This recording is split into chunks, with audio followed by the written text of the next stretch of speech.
All right. Hello, hello. Hello, everybody.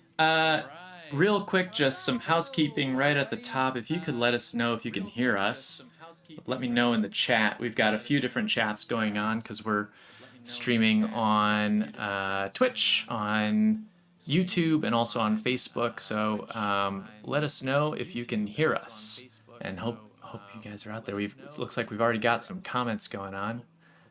So let's read some of those off here. Yeah, see what people have to say. Yeah, exactly.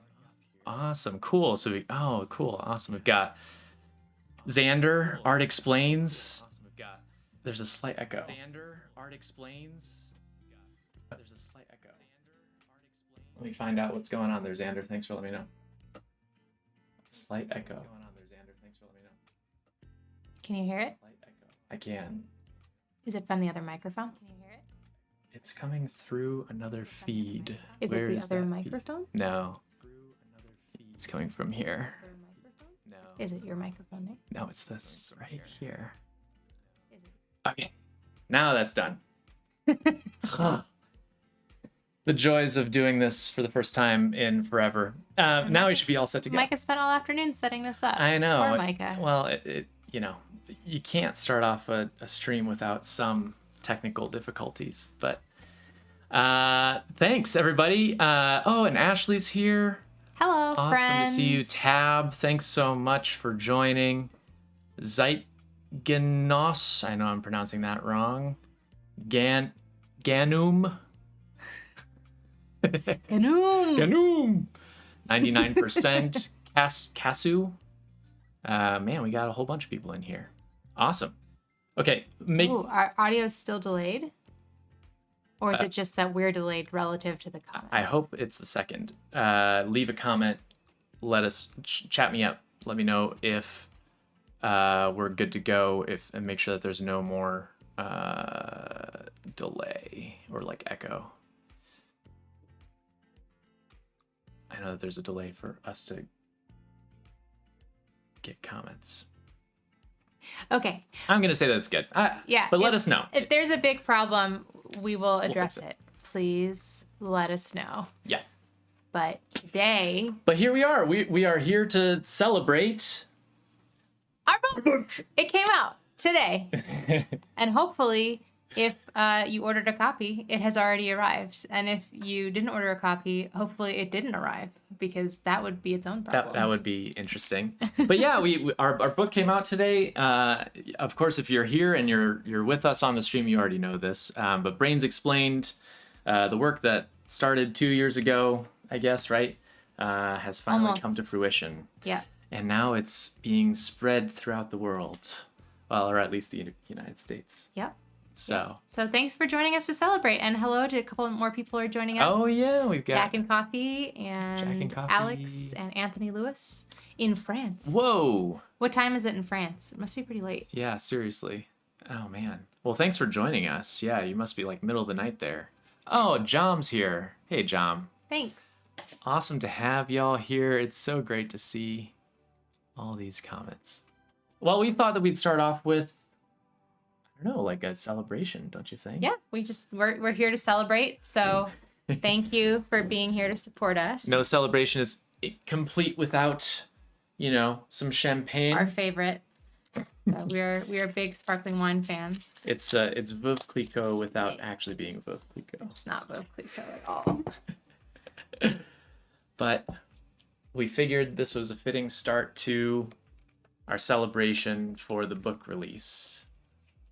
So, do you want to open it up? Yeah. Make that cork fly. All right. Well, I'm going to try not to make it fly, but...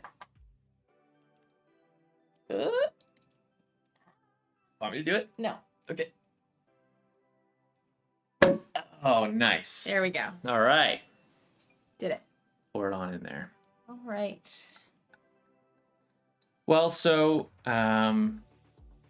it's been a pretty long journey. It has. So I think folks have kind of heard this in bits and pieces on various platforms, but yes, for those who want some behind the scenes insights into the creation of Brains Explained. So this all got started just about 2 years ago when we got a random email from a lovely person named Madeline who was basically like, I work for the publisher Weldon Owen, and we think your videos are really cool, and have you ever thought about writing a book? And we were kind of like, I mean, we've thought about it, but we've never seriously thought about it. Right. And from there, we started chatting with them about kind of what that would look like, and developed a pitch together as a team, and just kind of snowballed into actually signing a contract and writing a book. And here we are 2 years later, and the book is real, and we are published authors for the first time. Well, let's do a toast then to the book. If you've got a beverage at home, feel free to join along. But I guess here's to new adventures, and I guess the release of the book. I didn't ever anticipate being a published author before this started, and so for me this is a huge personal accomplishment. Yeah, me too. I did always dream of being a published author. This wasn't necessarily exactly how I thought it would happen, but pretty excited to have the opportunity and hope to have more in the future. So thanks for being here to celebrate with us. Cheers, everyone. Cheers. Okay, Tab has a question. Payment options on the publisher site. Okay, so not having a credit card is probably a problem. So you could, through the publisher site. So let me say this. Probably best option is to try to reach out to your local bookstore. Well, it looks like Tab's in Germany too. Oh. So I don't know if you're in Germany full time, you could still ask. I'm pretty sure the book is being distributed in Germany. Yeah. So. You can also get it on Kindle if you don't want a hard copy. But you still need a credit card to do. But you still need a credit card. I guess, is there PayPal options through Good question. Amazon? I don't know. I know that some people don't want to buy through Amazon. In terms of from the publisher, they may have some alternative options there, but yeah, we could ask. When we talk to our publishing team next, I'll ask. But I would say, if you have a local bookstore, ask if they can order you a copy. That might be the best option. Mm-hmm. And we recommend people do that regardless. Obviously buying it on Amazon is great for our sales numbers, but in terms of where we want you to buy the book, support your local bookstore, dudes. Yes, absolutely. Or better yet, even ask your local library to buy a copy. Yeah, exactly. Well, yeah. Then other people can rent it for free and read it, and that's really what we care about most, is just having it out in the world and giving people the option to be able to see it. Exactly. So, you want to scroll back down further? Yeah, I'm just going through questions from earlier on in the chat. So Ganoom asked if there's an online version like on iPad. You can get it on Kindle, and I think that there's a Kindle app on iPad, so you can do that. If you get it on Kindle, let us know how it looks, because I have not seen the Kindle version, and we weren't sure if it was coming out on Kindle yet. Oh, and I see that Tab just answered that question. Oh, cool. Let's see here. People telling us our audio is bad. Yep. People telling us our audio is fixed. Yep. The next question is audiobook when? Oh. Okay, so this is it's not a challenge, but when we signed the contract with our publisher, it did not include an audiobook. Well, or rather, we retained the rights to create an audiobook. Right. It just means that if we are going to do an audiobook, there has to be another conversation and more work done to do that. It's not as simple as just like recording it and posting it somewhere. So we're gonna work on that, because we've had a few people request that. We have. Actually, that's kind of a good point to talk a little bit more about the book itself too. So I think one of the reasons I have been surprised by the requests for an audiobook, and I think one of the reasons that has surprised me is because I'm realizing that a lot of folks don't know kind of what the book actually is like, the format. So this book is actually really heavily illustrated. There's a lot of visuals, and most of the sections in the book are not very long. So we have a lot of segments that are just like a couple of pages long. So an audiobook wasn't really on my radar, because I kind of was saying, that'd be kind of an odd format for an audiobook, but actually could be kind of fun just to like get these little segments, little bursts of knowledge about the brain. I thought the same thing too. Yeah, it would be a little bit frenetic, I think, as an audiobook, but that could be really fun because, essentially we're covering a lot of ground in very little space, so we try to cover as many topics as possible, but as a result, the each section is only like a maximum of 500 words, and some of them are 100. So like, you'd be flying through that thing. But that said, I still think it would be really fun to make it into an audiobook. Yeah, I do too. I think if we do an audiobook, we'd probably want to do the audio ourselves too. We would definitely narrate it ourselves, and that way we can put our own personal spin on it. Yeah, get our real, it'll be audio neurotransmissions. Exactly. But yeah, it's really fun. You can see a lot of great art in the book. We worked with a graphic designer. His name is Scott. I'm not actually, I don't know if anyone ever said his last name out loud to us. I think it's Irwert. Irwert. Yeah, Irwert. Scott Irwert. Really amazing artist, really awesome at what he does. He did all of the internal design for the book based on the sketches that we came up with prior to him doing his work. And it was really cool to like work with him and see this whole thing come to life. And now it's a real tangible thing. Yeah, it is. I'm trying to think, let's think about some parts that we can show that have some really cool designs. So one good example of design that I was really excited by actually was the first chapter we worked on. So,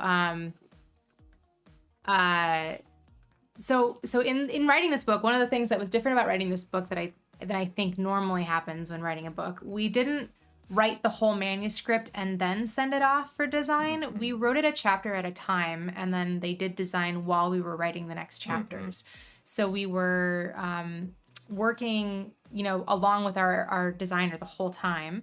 And so the first chapter we wrote was chapter 3, actually, which is kind of funny because chapter 3 is the one that's all about lessons from some banged up brains. Right. And longtime neurotransmissions fans might remember that our first video was about brain lesions and what we learned about neuroscience from them. Yeah, our first video ever together was called 3 Lesions, 3 Lives, and it told the story of 3 stories that you're probably pretty familiar with if you're into if you've taken any like neuro or psych class. Yeah. Did you want to show us something? Or yeah, you want I to read did. The piece? Yeah. Well, I was also going to say, folks are saying they like the aesthetics. We're really excited to hear that because Scott worked really hard, and we were so. I feel like I was worried we were being a little too picky with all of our feedback and sort of the things we were asking for, but I'm really happy that people like it so far. So this diagram was one of the first kind of big illustrations that Scott had to work on for us. And the title is "What's Your Damage?" And the idea behind this design was essentially we wanted to show what would happen if you damage different brain regions and how that would manifest as different deficits in the brain. So for example, this light green area that you can see here is called Wernicke's area. If you damage to this area, means a person can say a lot of words, but they can't really understand language or say meaningful sentences. In contrast, if you damage, let's see, is Broca's area on this one? No, here it is. Yeah. So Broca's area means that if you damage this area, it means that a person can understand language, so they can hear words and understand them, but they have a really hard time producing sentences themselves. And then the same thing on this side was also hard to do because Scott had to add all these, illustrations for these different brain regions and then do this internal vision of the brain as well. So there's a lot of back and forth on the design on this one. Design, and also, you're working with a graphic designer who is not a neuroscientist. I'm not a neuroanatomist either. Right? I had to look at a lot of diagrams, and I hope we got it right. Yeah. If you didn't, please let us know. But essentially, we had to message. He would come up with an initial design, and we'd be like, actually, the section's a little bit over here instead. Yeah. It's funny, but yeah. Psych flashbacks, right, everybody? This is like, seriously. This is like classic psychology, right? I feel like the story of HM was the thing that really helped me decide to go into neuroscience as a field. And actually, this is kind of a funny story. I was an undergrad when HM died in 2008. And I was in class when the researchers who worked with him learned that he had died. So my TA was teaching a class and suddenly got a text message and like had to leave the room. And it turned out it was because like, you know, HM, who was somebody that had been studied by neuroscientists for decades, had just died. And it was a huge deal because they really wanted to be sure to preserve his brain. And the reason for that is found on page 44 in the book. Oh, look at that. Let's get back to some comments here. Glad that you think that the contents of the book are aesthetically pleasing, Jom. And Wow Man, thanks for joining. Man. Wow Man, wow. Is it Owen Wilson? Yeah. Ashley, yeah, we came up with a were lot proud of that of one. very fun headers for all of our different sections. So we put a decent amount of thought. Some are better than others. Some are better than others. But What's Your Damage was a pretty good one. We tried to be as clever as we could, which, you know, you be the judge of how clever you think we actually are. Filling it up there. Yeah. We're partying. Oh, thanks, Farhan. That's a lot of damage. I love that. What? Sorry, Farhan? Farhan, I hope I'm saying that correctly. Oh my Please gosh. let us know if we're not.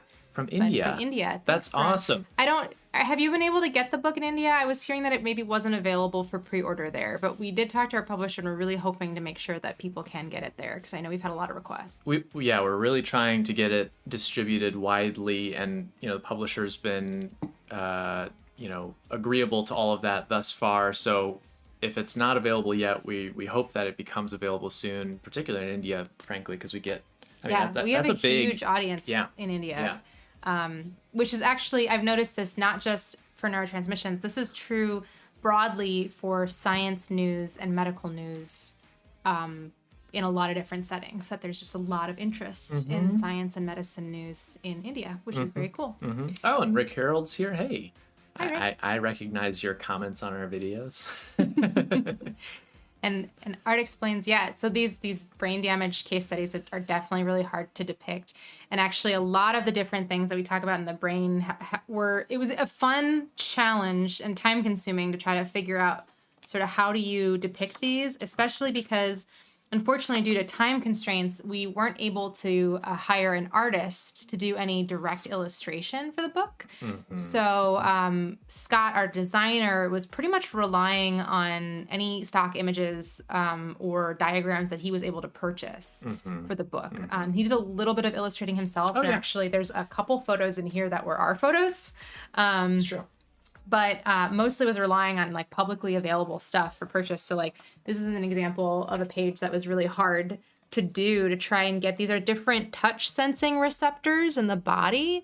And there actually aren't very many good examples of these available, especially not ones that are kind of consistent in their design. Like it's hard to find different receptors that look kind of like they've been designed in the same set. So Scott did a really good job of using that input from us and matching things to make it all look consistent. Totally. Yeah. Oh, Nate Crownwell, thanks for joining. Yes, Happy to hear you're buying it. Go buy it.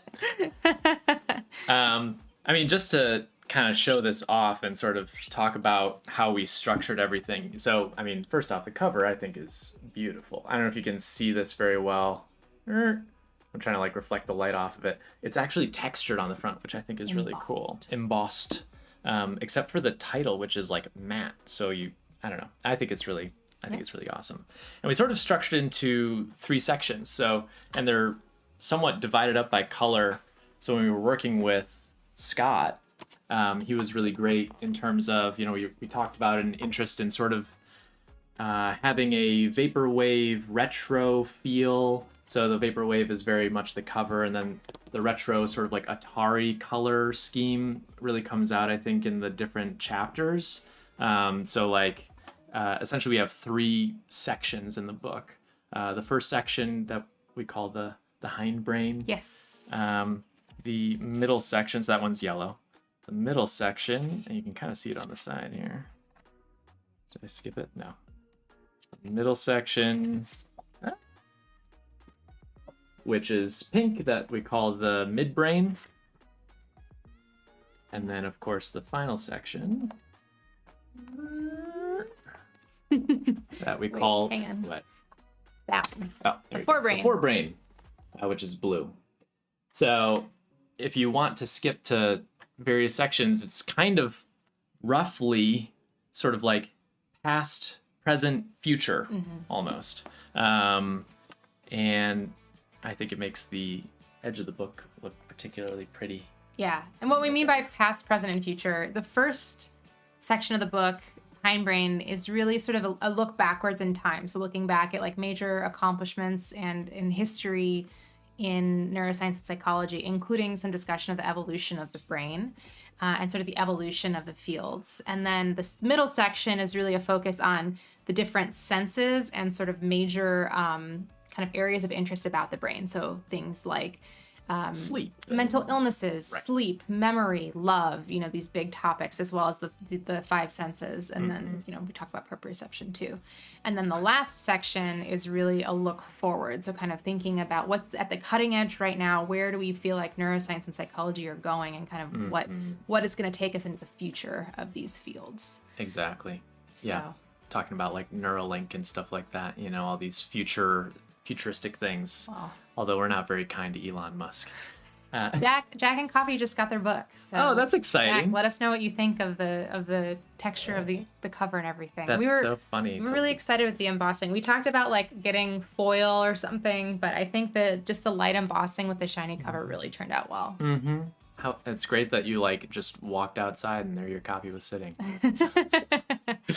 Okay, John is asking about topics in psych and neuroscience quite vast. Has the thought of writing the next one crossed your mind? Whew. Good question, John. At this point, you know, we just finished one book. Do you really need another one? No, I'm just kidding. Don't get greedy. Yeah, exactly. Come on. Yeah, I mean, we're not opposed to writing another book if given the opportunity, and the person that we worked with has asked us about, you know, if we ever have any future project ideas to approach them. So that's exciting. But as of right now, I think we're pretty happy with where things are at. We also have like other projects that we want to get into. Yeah. And frankly, like writing a book is just, it's a lot. Yeah. You know, it just takes up a lot of time. We There's took like, a break from making videos in order to finish writing the book. And like changed our video upload schedule in order Yeah. to accommodate it. So, you know, I think, I don't know, at least from my side, like I want a little break to focus on other things before. yeah, going well, on to we'll something kind of else. have to think about this because, you know, so I'm definitely interested in writing another book. I actually did write a proposal for another book for another publisher that hasn't gone anywhere. But I definitely want to break. It's a little complicated right now because our publisher actually is closing down the branch of the publishing That's company that does this kind of book. So we probably can't publish another book with them. So if we did do another book, it would probably be pretty different with a different publisher. Yeah. If we were to do another nonfiction book like this. But I definitely have a couple of ideas I have at least one idea for a nonfiction neuroscience book I'd like to write, and I have an idea for a neuroscience-focused fiction that I'd like to write. But I also, I mean, so we wrote the book last year during the pandemic and a cross-country move and a new job. And then this year, we were getting ready to promote the book and everything while buying a new house. And so a lot of our time this spring has been taken up with house stuff. Right. And now we're back to making videos finally, which is really exciting. But we also, I think right now, I really want to make sure that we're back to doing that because that's, you know, been our bread and butter. And we haven't been doing that very consistently because of the book and because of the house buying and because of the pandemic. Yeah, I guess we can toast to the new house too. That's pretty exciting. If you saw the latest video, that it appeared there. So we're excited to kind of show it off as we get it all set up and everything. So yeah. If I know you guys haven't really had the chance to read the book in depth yet, but if there are any topics right off the bat that you think we missed, I would love to hear what you think we need to write about if we do another book. Seriously. But yeah, we're staying connected to our editors and definitely have some ideas. But I don't know, 2020 was its own wild year and 2021 is proving to be a wild year too, and who knows where 2022 will take us. Yeah, for real. I realized that I never changed into a You didn't put on your neurotransmission neurotransmission shirt? Do you want to go put one on? Yeah, I'll be right back. Okay. Okay. I'll hang out with our stream. Okay. Thanks, Entertain John. We're really excited about the new house. I mean, I don't know if anybody on the stream has been thinking about or looking at or reading anything about the housing market right now, but it is definitely challenging, and we got really lucky. The first day we visited houses, we saw the house that we fell in love with, and we won our offer. So we're really excited to be here, and especially now in this post-COVID world. My current full-time job has me working from home pretty much permanently, and Micah is still working completely remotely as well. So we're feeling really, really lucky to have all this new space and to be here making it a home. So we're really lucky. This is a really incredible year for us. I know. So much happening. Yeah. Okay. Absolutely. Is that better? It's not the logo. Okay. Hope it's fine. This is the old logo anyway. You made a new logo. That's since true. The shirt was made. Very good point. And we might have an even newer logo, potentially, Maybe. in the future. Find out. Yeah. Oh yeah, Micah put out the Educon lunchbox. Oh, you're looking at stuff in the background? Yeah. Yeah, we got our brains. You guys have seen those, right? Here, let me just pull them out just in case. Where's your? Mine's on my bookshelf in my office. Yeah, we have not unpacked a lot of things. There are a couple rooms that we basically still don't have any furniture for, because it turns out that going from an 1,100 square foot apartment to a 2,000 plus square foot house is a pretty big change, and you need to buy new furniture for that. There you go. Excuse me. But yeah, we're trying to get all of our knickknacks out. Speaking I of just want to knickknacks, show off our brains. These actually appear in the book, funny enough. these are our brains. So if any of you on the stream missed this, when we did a video a couple years ago for Tom Scott's channel, and the video was about using functional MRI to study the brain. And I participated in a functional MRI research study that was being run by a couple of my friends in grad school. And as part of that study, they did structural MRI scans of our brains. So a structural MRI scan basically can give you a 3D data file of the structure of your brain. Mm-hmm. And that data file can be converted into a file that can be read by a 3D printer. And you can print your brain on a 3D printer. And so these are our brains at 100% scale. So this is my Actual brain size. at real life size. And Micah's brain, Micah just, he's trying to show I'm off. trying to. It was work. Oh yeah. There it goes. Well, So Micah's brain is glow in the dark. quite It's hard to see see it. in the light. Yeah. It's always fun to look at the differences though. Like Allie's is super compact, and like the wrinkles are pretty close together. Meanwhile, I've got these like wide Big loose folds. folds, but my brain is bigger. Is so. the structure of is the structure of my brain classified health information? Protected Well, health information? if you're sharing it yourself, it doesn't matter. Nobody cares if you're the one that's indulging in sharing your personal health information. Is there a section on consciousness? There's a little bit in the book about consciousness. Yeah. Let's see here. There's we talk 96. about it. 96? 96. Yeah, we talk about it in a couple places. One of the places we talk about it is in the third section, sort of the future of the brain, where we talk about different, for example, there's a section about like, could you recreate a brain using AI, basically, kind of Right. where we are at this point. I just looked at the index that we have at the back, and consciousness pops up in a section that I wrote about cognitive theory with what's his name? With Noam Chomsky. Noam Chom. So you can read about it there, and essentially his like battle, I guess, his flame war that went on with B.F. Skinner.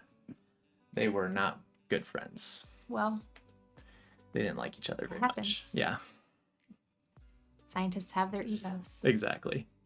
So yeah. yeah. So, okay, well, let's see what we should talk about. You guys can, of course, keep asking questions, and we'll answer them as best we can. I'm going to check the other streams to see. Sounds like, ooh, Mr. Dangerous Shark, thanks for joining. Good to see ya. Yeah, let's check and make sure. Okay, we're good to go there. Oh, that's not what I wanted. You want Twitch? I just wanted to see what else we had on schedule here today. Yeah, so today, I mean, honestly, we're primarily just celebrating and just having a good time. So we'll be hanging out until we get bored or until there's nobody else on the stream. But yeah, we could do a little bit of a reading maybe. Yeah. Would be interesting. Oh, you got your own copy. I do have my own copy because I marked some of my favorite. I'm so organized. I marked some of my favorite sections. Wait, you gotta show that off. Like actually show the people what. Look at that. She's got. I bookmarked some of my favorite sections. What's wrong with you? 12 Tone. Hi, Corey. Oh, Corey. Hey, how's it going? Thanks for the congrats. We're excited. Jareth told me. Oh my gosh, we got somebody from Croatia. Oh, cool. Yeah. Anyway, sorry. Jareth was saying yesterday that I think their books were supposed to arrive today. So nice. Corey, you'll have to tell us what you think. Well, you'll have to go. Everybody who's on the stream right now, if you haven't checked out 12 Tone, or for that matter, Art Explains, both awesome YouTubers, friends of ours, definitely go check out their work channels. Yeah. We did a collaboration with Corey a few years ago. That's right. Where we worked with Corey on a video about music in the brain, and then they came on our channel and talked about their experience as an autistic person for a video about autism. That's really great. And really I was lucky enough to do a guest video on Corey's channel about music therapy. So that was fun. So, yeah, anyway. Okay. All right. Why don't you go first, because I need to find a section. You need to find a favorite section. How many sections do we want to read? How many sections do you guys want us to read? Yeah, or any requests? Do you want? We're not going to do the whole book. Here we go. Somebody requests, do you want something from the past, present, or future of neuroscience? Give us your requests. It's going to take like 10 seconds for them to reply. It is. Because of the delay. Okay, well, I'll pick one first, and then the next one can be based on that feedback. Gravy Taikwam. Hey, welcome. Happy to have you here. Thanks for the congrats. Yeah, thank you. Appreciate that. Okay. Let's see. What do I want to read? Okay, so I'm going to read one. Oh, easy. Okay. Go for it. Okay. I really, this is the audiobook stream. Yep. This is the audiobook, everyone. Strap in. Okay, tab says future, so I'm going to do future. Okay. Okay. Do it. You want to hear us make fun of Elon Musk for a while? Okay, so actually one that I was really excited about that grew out of one of our existing videos, and I reused a line that is still one of my favorite things I've ever written for this one. But in the future section, we have a section called Give Me a Hand. What page is that? I can keep it up while you're reading. It's on page 226. 226. Okay. You can go ahead. Okay, so this is about neuroprosthetics in the brain. In the Star Wars universe, daddy issues take at least a couple of movies to resolve, but losing a hand is no big deal. Just a few scenes after a major amputation and a dramatic showdown with Daddy Darth Vader, we see Luke Skywalker snapping a panel closed on his brand new prosthesis, and it's as if he never lost his hand. Like lightsabers and hyperdrive, this advanced medical technology is years away for us here on Earth. Or is it? These aren't the prosthetics you're looking for. Neuroprostheses are biomedical devices that use neuroscience and engineering to complete or replace damaged or missing systems. These can include sensory systems like sound and touch, as well as motor systems like walking or throwing a ball. There are a wide variety of devices out there for people to use with varying degrees of integration with the nervous system. But when we're talking about Luke Skywalker's hand, we're talking about a true brain-computer interface. That is basically exactly what it sounds like, a direct connection between the brain and a mechanical prosthetic using the brain's own electrical signals to provide information to control the movement of the device, and ideally sending electrical signals back to the brain to provide sensory feedback. I've got to hand it to you. We're not quite to Star Wars level advancement with our neuroprosthetic devices, but we're surprisingly close. Scientists have built computerized prosthetic hands that can be controlled with electrodes implanted into the nerve fibers of the arm with enough sensory sensitivity that users can grip and manipulate objects without looking at them, even things as delicate as raw eggs. Right now, researchers are working on developing more finely tuned sensory feedback systems that will make the device feel more like a real hand. By being able to feel a prosthetic hand, users can operate their new limb more naturally and maybe even feel more ownership of the arm. Nice. Yeah. We even got a friend who does that kind of work. Eric? Yeah. Yeah. He does the egg work, where I think so. I don't know if he still does. I don't know what he's doing these days. The prosthetics are sensitive enough that you can actually hold an egg and not crack it. So yeah, it's really cool research actually. And in my day job, I've been working on a story about related research, and it is very sci-fi, seeing them do it. And at the same time, it's super sci-fi. And at the same time, when you're watching people who are working on this kind of research, you can't help but think wow, this is so hard and Seriously. such complicated and difficult to understand technology. Right. When we're talking about these brain machine interfaces, these electrodes that we can directly implant into the brain to control prosthetic devices, it's amazing that we can do it because of how little we actually understand about how the brain controls movement and the sense of touch. But also, it's just really, really cool to see. Yeah, absolutely. Gustavo Juantorena, hello from Argentina. That's awesome. Hello. Wow, Argentina. That's cool. And thanks for the congrats. And also a whale and a deer. Thanks so much. Yeah, thank you. Saying congratulations. Nate wants us to make fun of Elon Musk. We'll do that in a little bit. Okay, yeah, we should pick on Elon later. I'll always pick on Elon Musk. You don't even have to ask. And now we will open our books to page 32. Do you want me to show my copy? Sure. Okay. Show it off. If you do have a copy, definitely check it out. Yeah, we're going to be reading about Galen. So at the top it says, oh, you're way too close. Well, I know the microphone's in the way. Oh, I'm trying. Just back it up a little bit. Yeah, they don't need to actually read the text. They just want to see the page. Okay. There you go. Okay. Yeah, that's good. When in Rome, do as the Greeks probably kind of did. Galen was the big cheese of natural science in the Roman Empire, and in the spirit of the Romans, he copied a lot of his ideas from his Greek counterpart, Hippocrates. What he copied.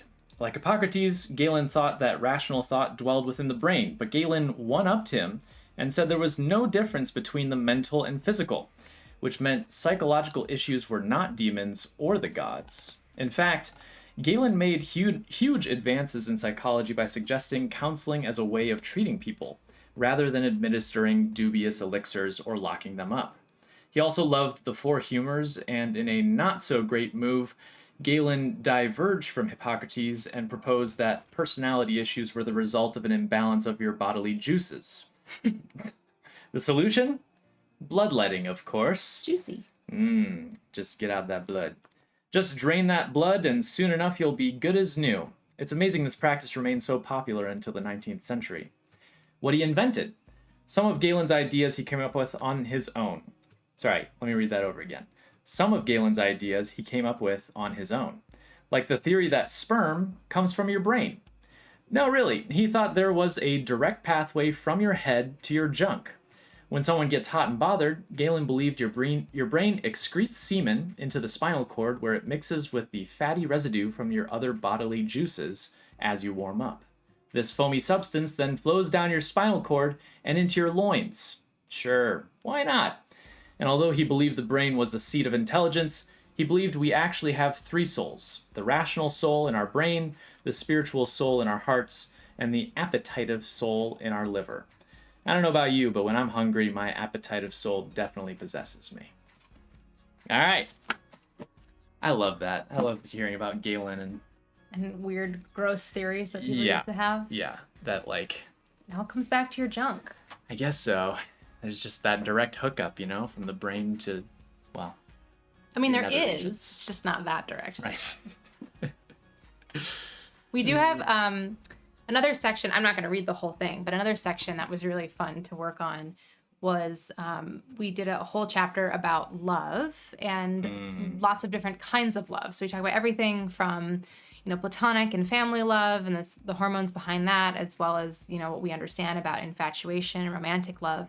But what was cool to get into a little bit was topics around sexuality and a little bit of gender, mostly just talking about how we don't really understand either of those things very well, Right. because for a long time, research pretty much just didn't look at anybody who didn't identify as straight or cis. So it's kind of interesting to see what is starting to happen in those fields. But it's also something I think about a lot whenever people talk about like the differences between the male and female brain. And I'm like, well, what are you talking about when you talk about the male and female brain? Like, who does that encapsulate? Right. Yeah, exactly. What spectrum are we talking about here? Yeah. Oh, you could have said there's a direct connection from one head to your other head. That's too easy, John. I'm not gonna go for the easy hits, okay? We gotta finesse this thing. No, you're right. I probably should have put that in there. That would have been better. Darn. Oh well. Do you have another section that you want to read? Something that maybe from the middle section? Because we did one from the future. We did one from the Actually, here, why don't I read hindbrain. Why don't I read actually, this is kind of cool. I'll read a little bit about the sexuality stuff. Just page? because this is page 187. 187. Okay. Hang on. Okay. Okay. I have to wait for Micah. All right, I'm ready. Okay. Who do you love? If you think gender in the brain gets complicated, wait until we start talking about sexuality. You love who you love, but why? It's in the gene pool. While there's no single, quote, gay gene, a recent enormous study of the human genome and its relationship to human sexuality found a number of genetic markers with weak associations to homosexual behavior. Some of these markers are found close to or are associated with genes controlling things like testosterone levels and the sense of smell, which have been linked to sexual attraction in the past. But all in all, these genetic markers can account for only maybe 15% of non-heterosexual behavior. The rest is likely environmental. You can thank your mother for that. There's a bunch of research out there looking at the ways in which environment might affect sexual orientation, mostly about how certain exposures during pregnancy can affect sexuality in cisgender men. Some research indicates that variation in sex hormone levels, like testosterone and estrogen in the womb, can have an effect on sexual orientation. Weirdly, I think this is such a weird and cool fact. Weirdly, if you're male, your place in your family's birth order and the number of older brothers you have can also influence your chances of identifying as homosexual. Called the fraternal birth order effect, it basically boils down to this. The more older brothers you have, the more likely you are to be gay. This is thought to be a result of how a woman's immune system responds to the Y chromosome-linked proteins produced by a male fetus, which can in turn influence neurodevelopment in future male infants. And strangely, this effect is not seen in gay women or in left-handed men. Sexuality in the brain. Interestingly, some neuroimaging studies have found sexually dimorphic, meaning different between male and female, differences in a particular region of the hypothalamus, known as the sexually dimorphic nucleus of the preoptic area. What a mouthful. It's thought that this brain region assists with processing sexual stimuli, and there are differences in the size and cell number between hetero and homosexual men, as well as differences in activation patterns in hetero and homosexual men and women. Hey, we're here too. Like we said before, a lot of the research on this topic has focused on sexuality in cisgender men. The patriarchy, am I right? So we don't know too much about other kinds of sexual orientations, like bisexuality and pansexuality, or asexual or aromantic orientations. In fact, some circles still consider some of these sexualities to be a myth or even a disorder. But with growing social awareness of the reality of these orientations, some scientists are trying to better understand what, if anything, is going on biologically in people who identify with them. One study, for example, found that asexual men are more likely to be a younger sibling, while asexual women are more likely to be an older sibling. Interesting. Yeah. Sexuality is cool and weird. I mean, I guess it is. I don't know. I think it's just one of those things where, like, if you get hung up on dividing sexualities, I don't know. Just people are into things. Right. Yeah, exactly. Shouldn't be that bizarre. Oh, we got some new people joining. Hello. Maximipage. Maximum PJ. Maximum PJs. Maxime PJ. Hello. Oh, from the Netherlands. That's awesome. Glad to have you here. And also Rakan Algamdi. I think so. I think so. Oh, Saudi Arabia. Thank you. Cool. Awesome. Glad to have you here. Very cool. There was a question in here from Mr. Dangerous Shark. Was there anything that you really wanted to put in the book that you just couldn't fit in it? I mean, yes. I think the biggest thing was actually just not being able to talk enough about some things. Right. I can't think of any topics that we didn't get to at least touch on, but there were a lot of things. I mean, we probably wrote at least a third more than we actually ended up including in the book, and just had to cut the text in order to make it fit for space. Yep. So there was a lot of stuff that got cut. Yep. That's often how, at least for me, how I would write, where I would You don't cut anything. What are you talking about? That's why your videos are 20 minutes long. Well, yeah, that's but imagine that, like, so imagine writing a 20-minute video and then having to cut it down to like 300 words, right? It wasn't that, that's an exaggeration, but, you know, I would try to write something in a short format to try and fit the space, and then as soon as I like did the word count, it would be like twice as long as it was supposed to be. So yeah, that was kind of annoying. Yeah. So I think that was the big thing, is like we got to touch on pretty much anything. I can't remember any off the top of my head. There might have been like one or two things where we're like, this is kind of cool, but it doesn't quite fit in anywhere. There were a lot of things where I felt like, oh, that would be cool. You know, we were not at a lack of topics, I don't think. But it was, yeah. One thing I realized we didn't include, so we did a bunch of these little segments, which are your brain on segments, which are just little like note cards that kind of tell you a little bit about different substances. There were a couple substances that didn't make it in. So like one that I wish had made it in was psilocybin. We did do LSD, but not psilocybin. So like that's an example. Like there was a lot of like little things like that where it wasn't like a full topic necessarily, but it was an aspect of a topic that would have been fun to talk about more. Maxine has clarified that it is Maxine. It's Maxine. Okay. Yes. Weird nickname. So thank you. Yes. Thank you. Sexualities. Yeah, it would be cool to do another book about sexuality. Right. I don't know that we're the right people to write that book, but there are definitely, that would be a cool. I wonder if, I'm just trying to think if anybody I know has done that. I know somebody, a science writer that I follow recently wrote a book about penises. But I don't think is it peni? I don't know. But I don't know that it wasn't specifically about sexuality. It was just about like penises in the animal kingdom. Huh. Like duck penises where they're like corkscrews? Probably, yeah, among others. John was counting how many older brothers he has. Micah has 2. Yeah, 2 older brothers, 1 younger brother. So obviously, the other thing to note, right, is it's a correlation. It's not that like it's not like if you have 8 older brothers, you're guaranteed to be gay. It's just that there's higher likelihood that you might be, but it's still relatively low likelihood. Right. And Xander's dropping some knowledge on us. He said Galen went to Rome around 160 CE and convinced them to try bloodletting. When he returned years later, he actually told them to dial it back because they were taking it way too far. Wow. Oh my God. Jeez. That's good to know. I did not read that in my research, so that's interesting. Cool it, man. Yeah. Just be cool. And Hassam Askander says, the book looks amazing, guys. Great job. I'll be getting a copy soon. Oh, thanks so much. That's very sweet of you. Yeah, thanks. Oh, wow. Thanks. And we've got a super chat, from Mr. Dangerous Shark. Glad to have you here. Happy you could join us while you were around. And thank you. Yeah, happy that you were able to join us as we share about this. And Philippe is here too. Hello. Philippe, hey. Oh, and Jonathan Avedano. Hey guys. Hello. Awesome. Wow. Hi. So many people. This is great. Yeah. Well, speaking of drugs, from Australia. Holy crap. Oh, wow. That's cool. What time is it in Australia?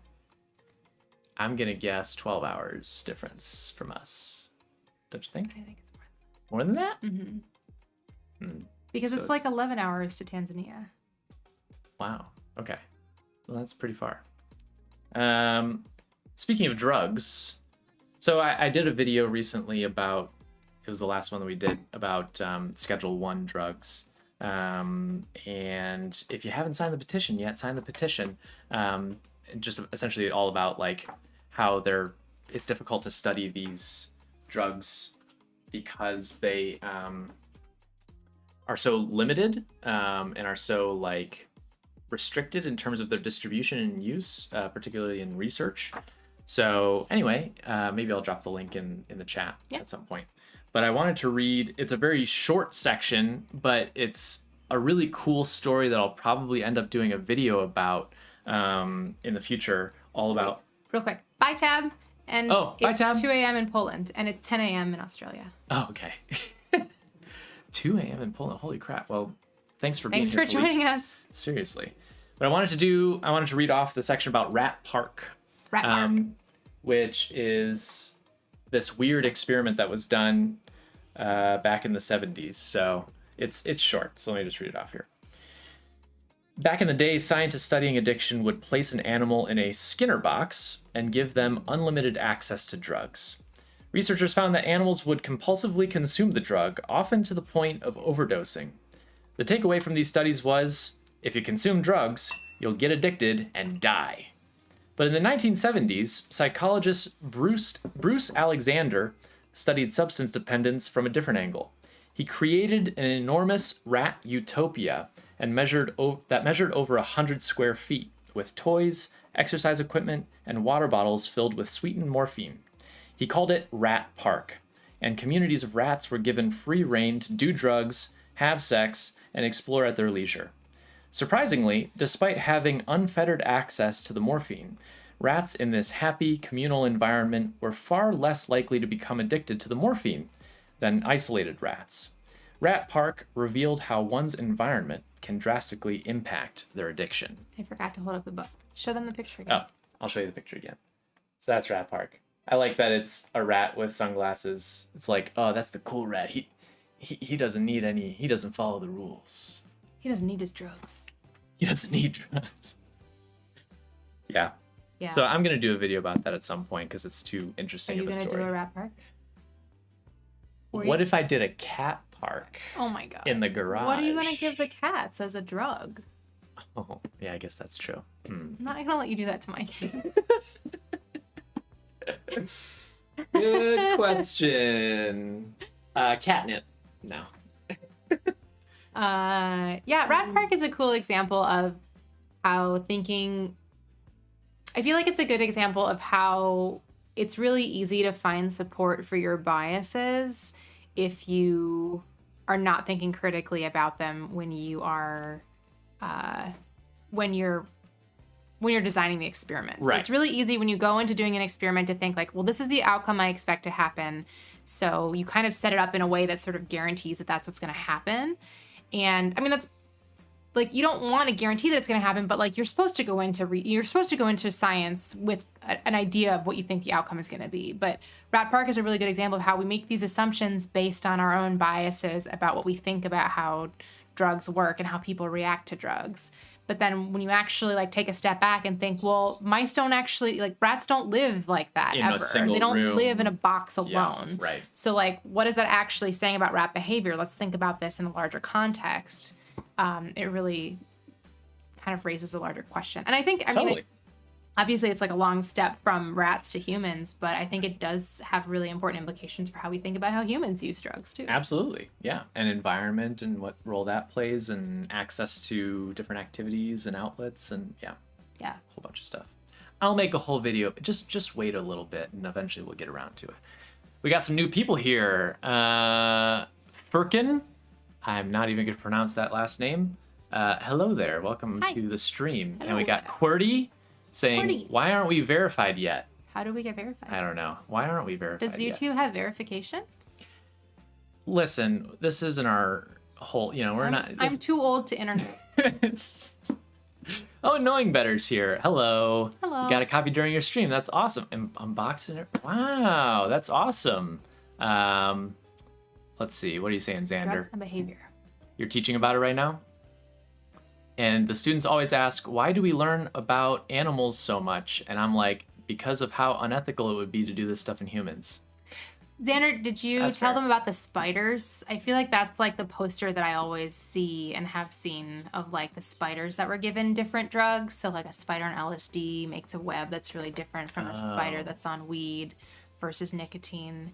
But I think actually part of it with, to your point of it being unethical to do in humans, I mean, I don't know what specific studies you're talking about, but one of the things that Micah talked about in his video, and then I kind of touched on actually, so our next video is also going to be about the neuroscience of psychedelics. And one of the things that makes it really challenging is, again, these pre-existing biases about what these drugs mean, and what they're going to do to people. So we have this assumption that a lot of these drugs are super dangerous, and they can be if they're used irresponsibly. But because it's just been so hard for researchers to access the drugs, it's been difficult to do those studies. And then, of course, there's a lot of fear around, using those drugs. So Mike is going to share his signatures. All right, I'm putting it in the chat. If you're interested, take a look at the petition. It's you may have already seen it, but it's all about essentially changing our drug scheduling system in order to make medical research a little bit easier so that we can actually know what medical uses various drugs have. Yeah. So. Okay, people are explaining to us what it means to be verified. Apparently, you're eligible when you have 100,000 subscribers. What? And Knowing Better got his verification at the same time as the silver play button. What? We have our silver play button. We do. Where You should is grab that? it. Yeah, where is it? In Is storage? it unpacked? It might not be unpacked yet. It's probably hiding somewhere. I haven't seen it. I for a haven't seen it while. either. Maybe we lost it. Ooh. Wait, you can buy a new one, right? You can. Yeah. Yeah. Okay. Let's. Well, so we should figure out how to get verified. We should, at some point. Yeah. I'm catching up on comments. I've been watching. You guys are commenting too fast. Curiostat used to have a video about that and its implications for addiction. Would be great to see another take on that. I know. I'm gonna make a whole video about Rat Park. It's gonna be great. It's just gonna be all drugs all the time on our channel. Yeah, pretty much. I should do a Rat Park. I just can't get drugs. That's the thing. That would be illegal. Yes. I'll have to figure out something. Okay, Xander's talking about drugs and Drugs affect the animals are and- super yeah. wild. Blah blah blah. Anxiety in rats with the elevated plus maze. Oh, that's right. Yeah. Plus maze. Space Monkey, thanks for joining us. Glad Yeah. you're here. It's always fun when people are like, I don't know how I found you, but here I am. It's usually cats. I feel like it's cats usually lead people to our or the channel. weed video. Or the weed video. Yeah, people love that.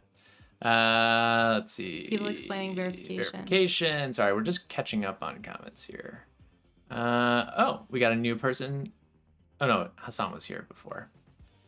We have people willing to do it, to do the experiment experiments. under LSD, and they're using it already. Yeah, they are. It's true. They are doing a lot of actually really good, important research on using LSD, psilocybin, ketamine, nitrous oxide, lots of different illicit drugs for treating different mental illnesses. Yep. So. Yep.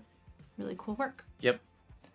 Jom thinks it's very funny that we lost our button. It's not funny, Jom. I'm just kidding. We'll find it somewhere. Let's see. Channel and videos are pushing out to more people when you have a check mark. Really? What? Well, that's why we haven't, had our breakout moment, is we're not verified yet. See, we're teaching you guys about the brain with our book, and you're teaching us about YouTube. Yeah. With your We comments. should just, we should do this more often.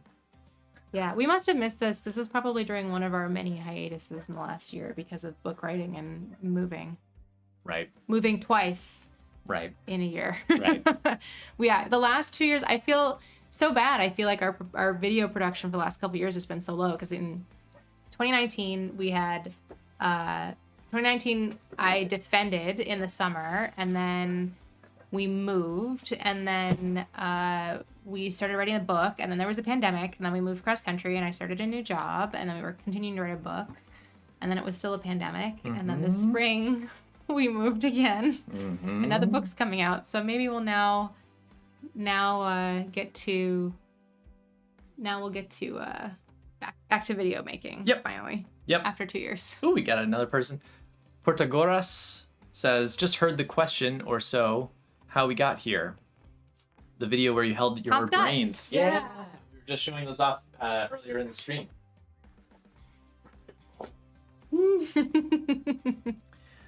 Enormous brains. Mine glows in the dark. I had it in the window, but it's not that sunny out, so you can't actually, if we turned off the lights, then it would glow, but alas. Listen, you're the one who decided to print it in the glow-in-the-dark material. It's cool. Mine's all pretty and rainbow. It is. John pointed out that it's perfect for Pride Month. It is a good pride brain. Perfect for this nerdy bisexual. And Xander's. Oh, and we've got somebody. E says, "Grats." Thank you, E. I appreciate your brevity in both your username and in your messages. Breakfast with Bill. I know. You don't post that on YouTube, do you? No, I don't post it on YouTube. Maybe I should. Well, I don't know. Essentially, daily vlogs with Bill. On Twitter, I did post videos of Bill eating eggs with me. He loves eggs, and so every morning he gets a little piece of egg. I wish the cats were here. You can grab them. I don't know where they are. Probably on the bed. I'll go see if I can find one. But yeah, Bill loves his eggs, and as one of the cutest cats in my personal opinion, I think he deserves his own platform at some point. Let's see. Space Monkey says, this is a really golden opportunity. Usually when I see big channels streaming, they've got hundreds of viewers, but now with us few people here, we really get to talk one-on-one. I totally agree. I think this is great.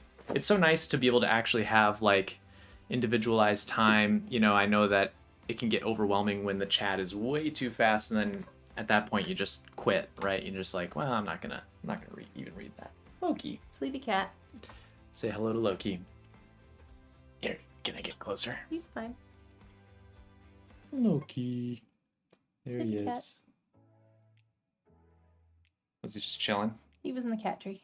Oh. He was sleeping. Let's see what else we got here. What else we got? Xander says, I feed Sabrina, his cat, scrambled eggs, sometimes entirely because of Breakfast with Bill. Wow, I'm inspiring people to give their cats high cholesterol Protein. or something. Protein. It's probably okay for them. Yeah, a little bit. Yeah. Seems to be doing Bill some good. Yeah. Loki would never tolerate sure. this if he were actually awake. Bill is too skinny. He needs to fatten up a little bit. So we didn't unpack the cats yet. Oh no. Should I get Bill? No. Should I go find him? I don't know where he is. No, it's okay. Yeah. Okay. I got one for now. When talking about cats, did they unlearn the treat buttons or did they keep any knowledge over these couple of months? They totally lost it. Frankly, they only used it when treats were involved. So they didn't never learn it very well. Right. Loki was the closest one to learning. He could step on the buttons. Oh man, that video gets a lot of hate. A lot of people saying essentially that my experiment was bad. And I agree. It was. It was bad. But also the experiment wasn't really the point. Because we know with pretty good certainty that cats can't learn language. So I wasn't, how are you going to teach a cat language in a month? You can't even teach a human language in a month. So I knew that it was not going to be a great experimental process, but everybody, maybe I'll do a response to that at some point. Listen, we talked about it try to while do you were making it. everyone's- I was like, people are going to be grumpy with you. Yeah. Doing this. They hated it. They hated it. But they also missed the point that cats can't learn language, and language is different from communication. But well, I think it's also a lot of people coming to defend the Instagram influencer dogs and cats that use the buttons. But I will say, Loki does still get really excited when he hears one of the buttons. He doesn't know why he should be excited, but if you accidentally press one of the buttons, he'll be like, what?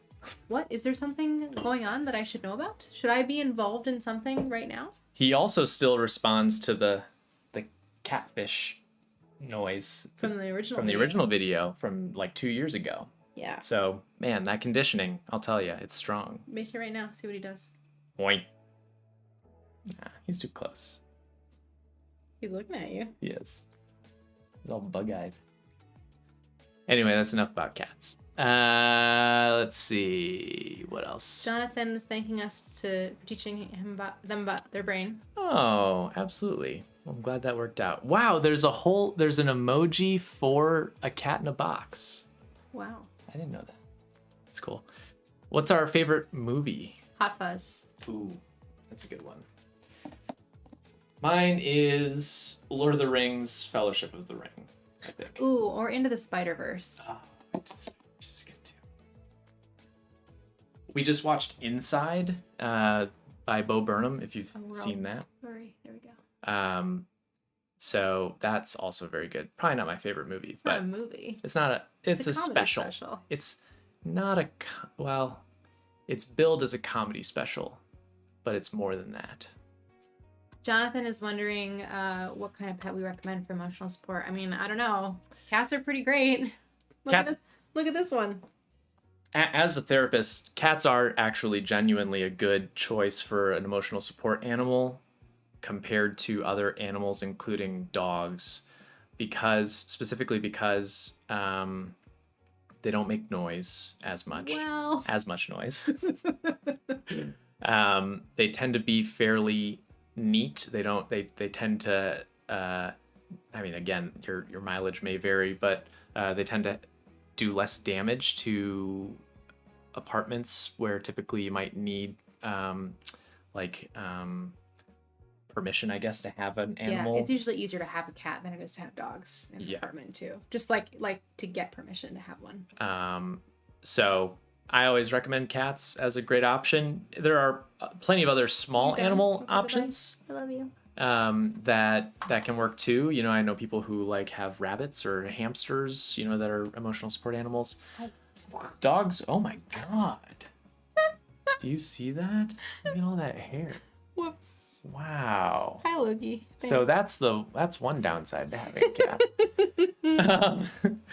But cats are good emotional support animals just because they tend to, as long as you get them and train them young enough, they're pretty snuggly and like attention and like being around you. I think there's sort of this stereotype that cats are very solitary and hate people, and I think it's a self-fulfilling stereotype. I think a lot of people who get cats think that cats are solitary, so they get cats and then they ignore the cat and force the cat to become solitary. But both of our cats were adopted as kittens, and we were told that they were probably going to be shy forever, and they're both super social just because we spent a lot of time socializing them. So cats, I mean, I absolutely think our cats are good for my mental health. Yeah, they follow us around wherever we go. Okay, let's see. Okay. We're getting used to Chicago. Hi, Patrick. Hey, Patrick. Hey, glad to see you here. Do we feel like locals yet in Chicago?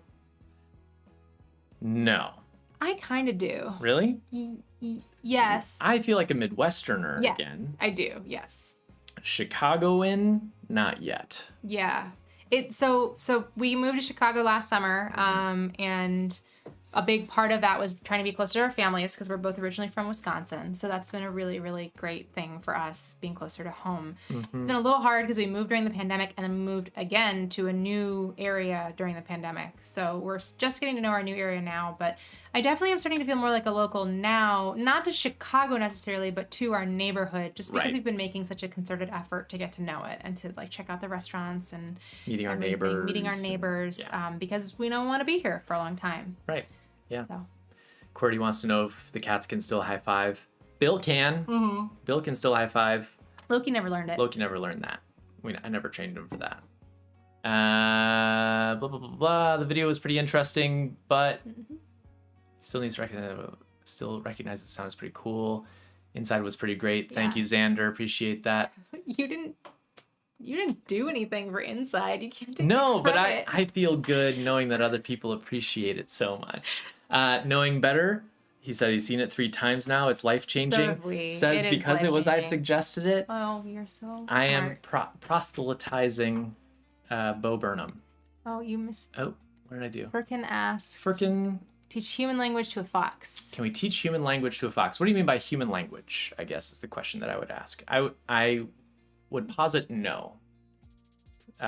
Because the fox wouldn't be able to learn, obviously, how to speak, and then in terms of even the basic kind of communication or language that you would try to teach in terms of grammatical structure or communicating complex thought, I think it's too much. I think it wouldn't be possible. Yeah, I mean, I think a big part of it is it's going to come down to semantics about how you define language, right? Like, it's one thing to argue that an animal can be taught to understand a degree of intent, can be taught to understand certain words or commands. It's another thing to argue that an animal can be taught language. So, like, I think we talked about, and it's been a long time since I looked at the research on this, so nobody get mad at me if I'm getting it wrong, but when we talked about the animals that have learned how to use the buttons to communicate, like, they're communicating for real. Like, they really have learned what those buttons do. And I think it's really impressive, like, don't get me wrong, but they haven't learned language. Right. They're just learning how to use buttons for communication, but language is a different thing. All right, everybody, get out your pitchforks now. Yeah, come and get me. He said, also, as you know, foxes can also be domesticated like dogs, not like cats. Yeah, dogs are very impressive in terms of their ability to learn new things and learn human signs, I think. Mm-hmm. They're pretty unique in that respect. Let's see. Xander says, like how we said... Yeah, we moved on from cats, and then we were back on cats. Always comes back to cats. They do give you a brain parasite. I have been paranoid about whether or not our cats gave me a brain parasite, but so far my doctor said it's fine. And you're right. Knowing better, ferrets can also be emotional support animals.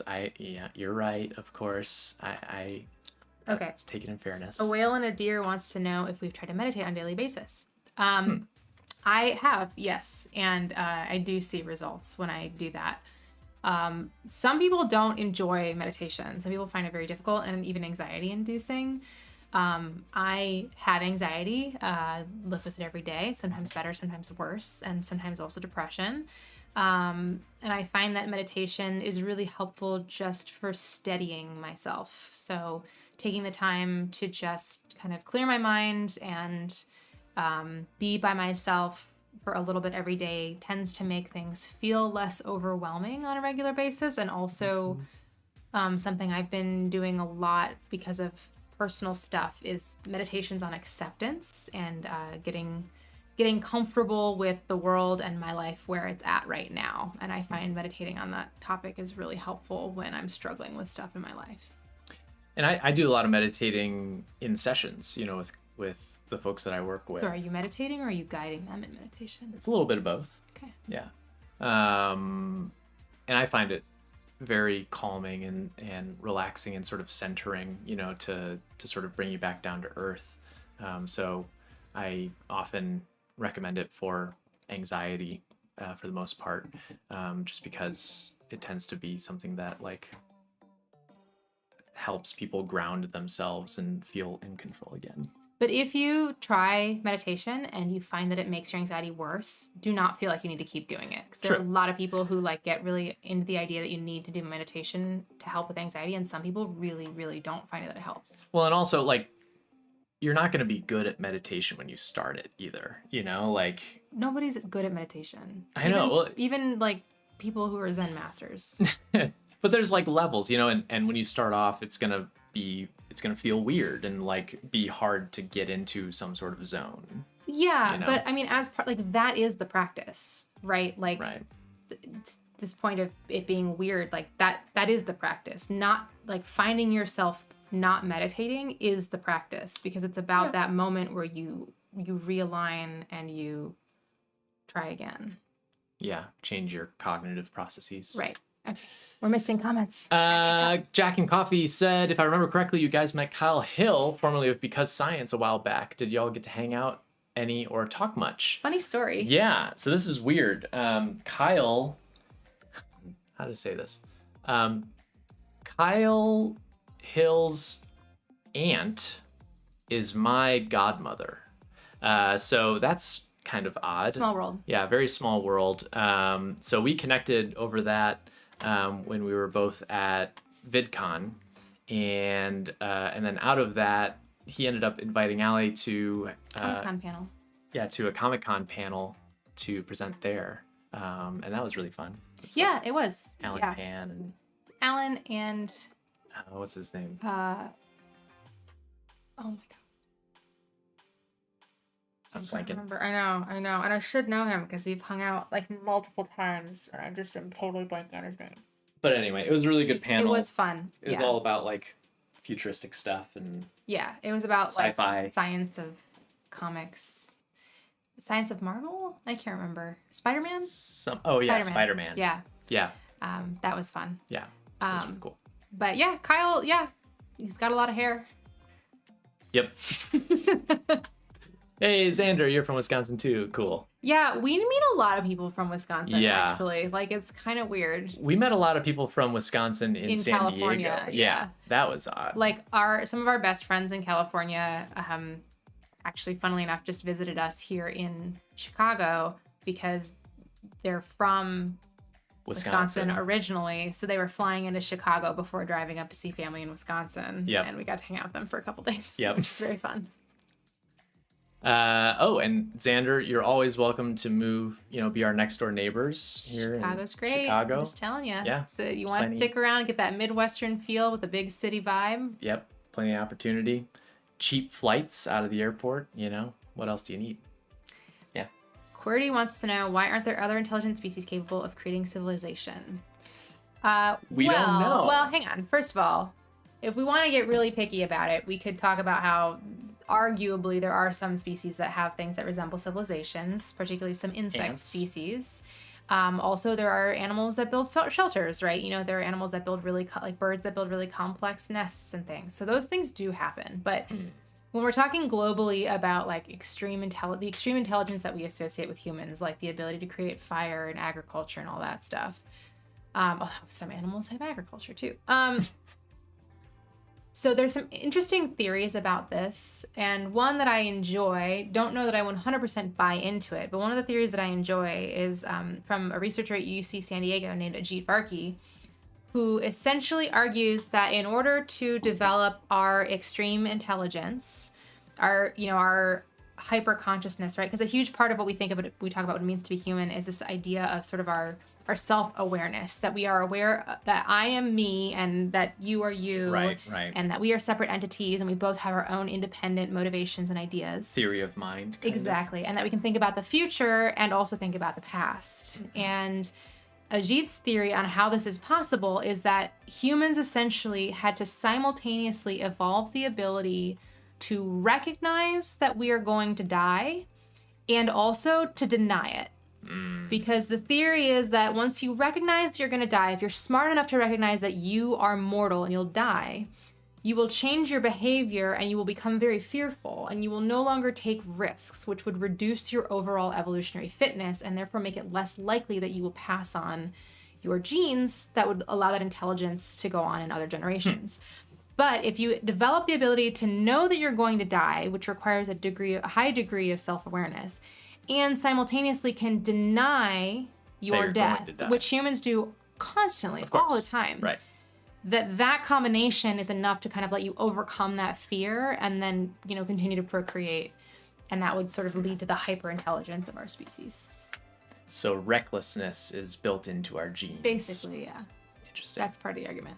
He wrote a whole book about this. I think it's called Denial. So it's a pretty interesting theory. I feel like I've seen that cover before. Yeah, it's because we have a copy. Oh, okay. Well, that explains it then. Yeah. I mean, full disclosure, I took classes from Ajit in grad school and, did a lot of work, like symposia and stuff with him. So, right. I mean, I didn't like support the research or anything, but I had the chance to hear him talk about this theory a lot. So, I mean, the other thing, though, is there were other civilizations. Let me roll that back a little bit. Tell me more. I guess what I'm saying is there were other intelligent species capable of forming civilizations that were killed off by humans. By us. Right. So, some of them. So Neanderthals. What do you say, Neanderthals or Neanderthals? Neanderthals. Whatever. If you want to be snotty, then you say Neanderthal. Okay. They were quite intelligent. They were as smart as us. They were as smart as us. Seemed like, we could have had another species of humanoids, essentially, and we killed them all. Right? We didn't kill all of them. we bred with them and killed the rest. A little bit. So there's the possibility that there could have been other civilizations on Earth that just never were able to come to fruition. Yeah, I mean, this is sort of an open question about other hominid species that existed before humans, right? So we are pretty sure that Neanderthals were as smart as human beings, and there were other hominid species that may also have been as smart as us. So, I mean, there were, oh gosh, I can't remember the name of the really small ones. Homo erectus? No, I know what you're talking about. yeah, they were in Southeast Asia. Yeah. The really small humans. There were the Denisovans in China and possibly elsewhere. The issue is that we just have so few remains of these species that we can't say very much about their intelligence. So it's really impossible to know if they were as smart as we are. And with Neanderthals, we're pretty sure, they were already kind of on their way out the door by the time that we came onto the scene, but we definitely helped them along. There's a lot of evidence that we at least killed also maybe 8 Neanderthals, which is, its thing. But yeah, it's interesting to think about what could have been if we hadn't killed off our closest relatives. Because it is interesting, actually, if you're interested in thinking kind of more theoretically about what a planet might look like with different intelligent species, I recommend the work of Ursula Le Guin and her Hainish cycle, because she digs a lot into this in her books in the Hainish cycle, especially in the word for world is forest, and in Rocannon's world. Light and Darkness doesn't have multiple species on the same planet.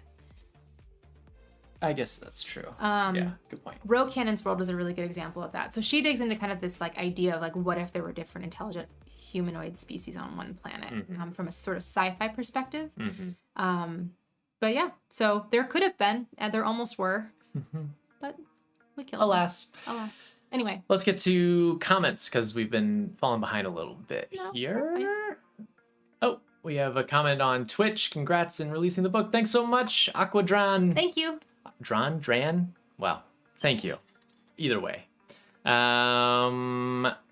Cognic says, I just finished my neuroscience major and just started up my neuroscience channel. I enjoy your videos a lot and great job with Postdoc Me Now. That's awesome. Wow, congratulations. Well, that's exciting. We'll have to check out the channel for sure. Yeah. Let's see. Jonathan has OCD. Yeah, learning to meditate for OCD. That's also very helpful, actually. I agree with that. That's that's clinically indicated. New person, V Villanex. You guys seen Dr. K's conversation with Dr. Mike about meditation? Nope. Have not. I don't know who either of those people are. Me neither. I've heard of Dr. Mike, but I am not really on the scene of that sort of stuff, so I have not checked it out. Humans are destructive. Humans are very destructive. From the beginning.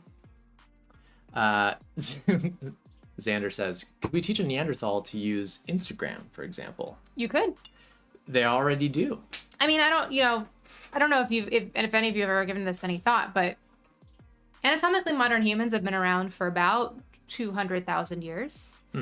If you took a newborn human from 200,000 years ago and brought them to today and raised them in a family, they'd be just like us. Right. Humans, anatomically modern humans are the same intelligence. They just had less to be intelligent with. Sure. They were not standing on the shoulders of, everything else that had come before them. Yeah. So they were smart. Right. Very smart. Right. Let's see. So the cat brain parasite is kind of a catalyst for that, as it reduces fear. So cats could have evolved humans. Totally possible. They weren't domesticated yet, but I would like to be true. Well, cats domesticated themselves, right? Which is kind of an interesting turn of events compared to most domestications, because they basically were like, hey, humans seem to have it pretty good. Let's hang out around them. But what if cats are a higher species that actually are pulling the strings behind the scene? So the thing with the toxoplasmosis, right, is that humans are not a preferred host for toxoplasmosis, right? It's rats and cats. Right. So Maybe, but I like the idea. I don't think it's as plausible just because we know that toxoplasmosis prefers rats and cats to humans. But it would be really interesting if it was that like they really did want to be in humans and they used cats as the vehicle to get to us. But I do find it funny. I get a ton of comments on the cat videos of people being like, the cat has actually trained the human Yeah. that, to give treats every give time treats. they press a button. Yeah. Yeah. We did a video about toxoplasmosis too. Mm-hmm. Which It's a good one. was a good one. Yeah. AB says, oh, we have another new person, the Inconsistent Park. Hello. Posthumanism. Onward.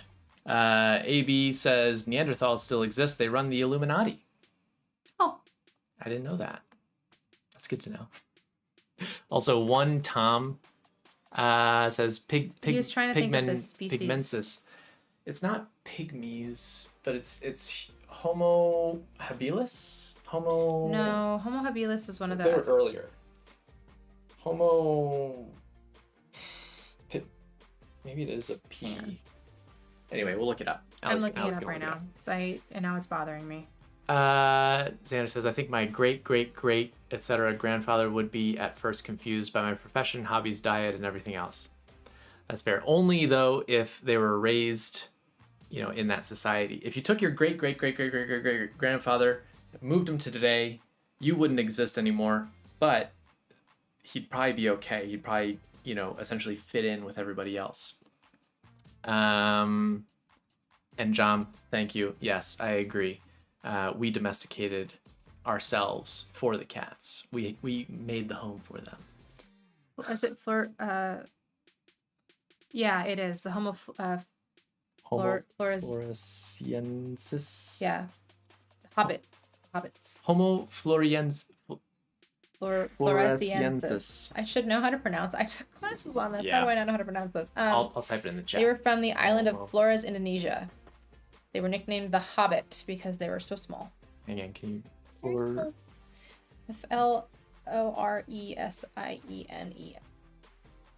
Hang on. Floresiensis. Homo floresiensis. No, you added an extra N. That's did not I? in there. Yeah, mentally you did. They stood about 3 feet 7 inches high. Wow. They were very True small. hobbits. What's Loki up to? Hey, boy. He's just chilling. Let's see. You can see him in the video. Oh yeah. Hi, monkey. What are you doing? Cognic says, oh wait, Patrick first says, got any stories that didn't make it into the book? Stories.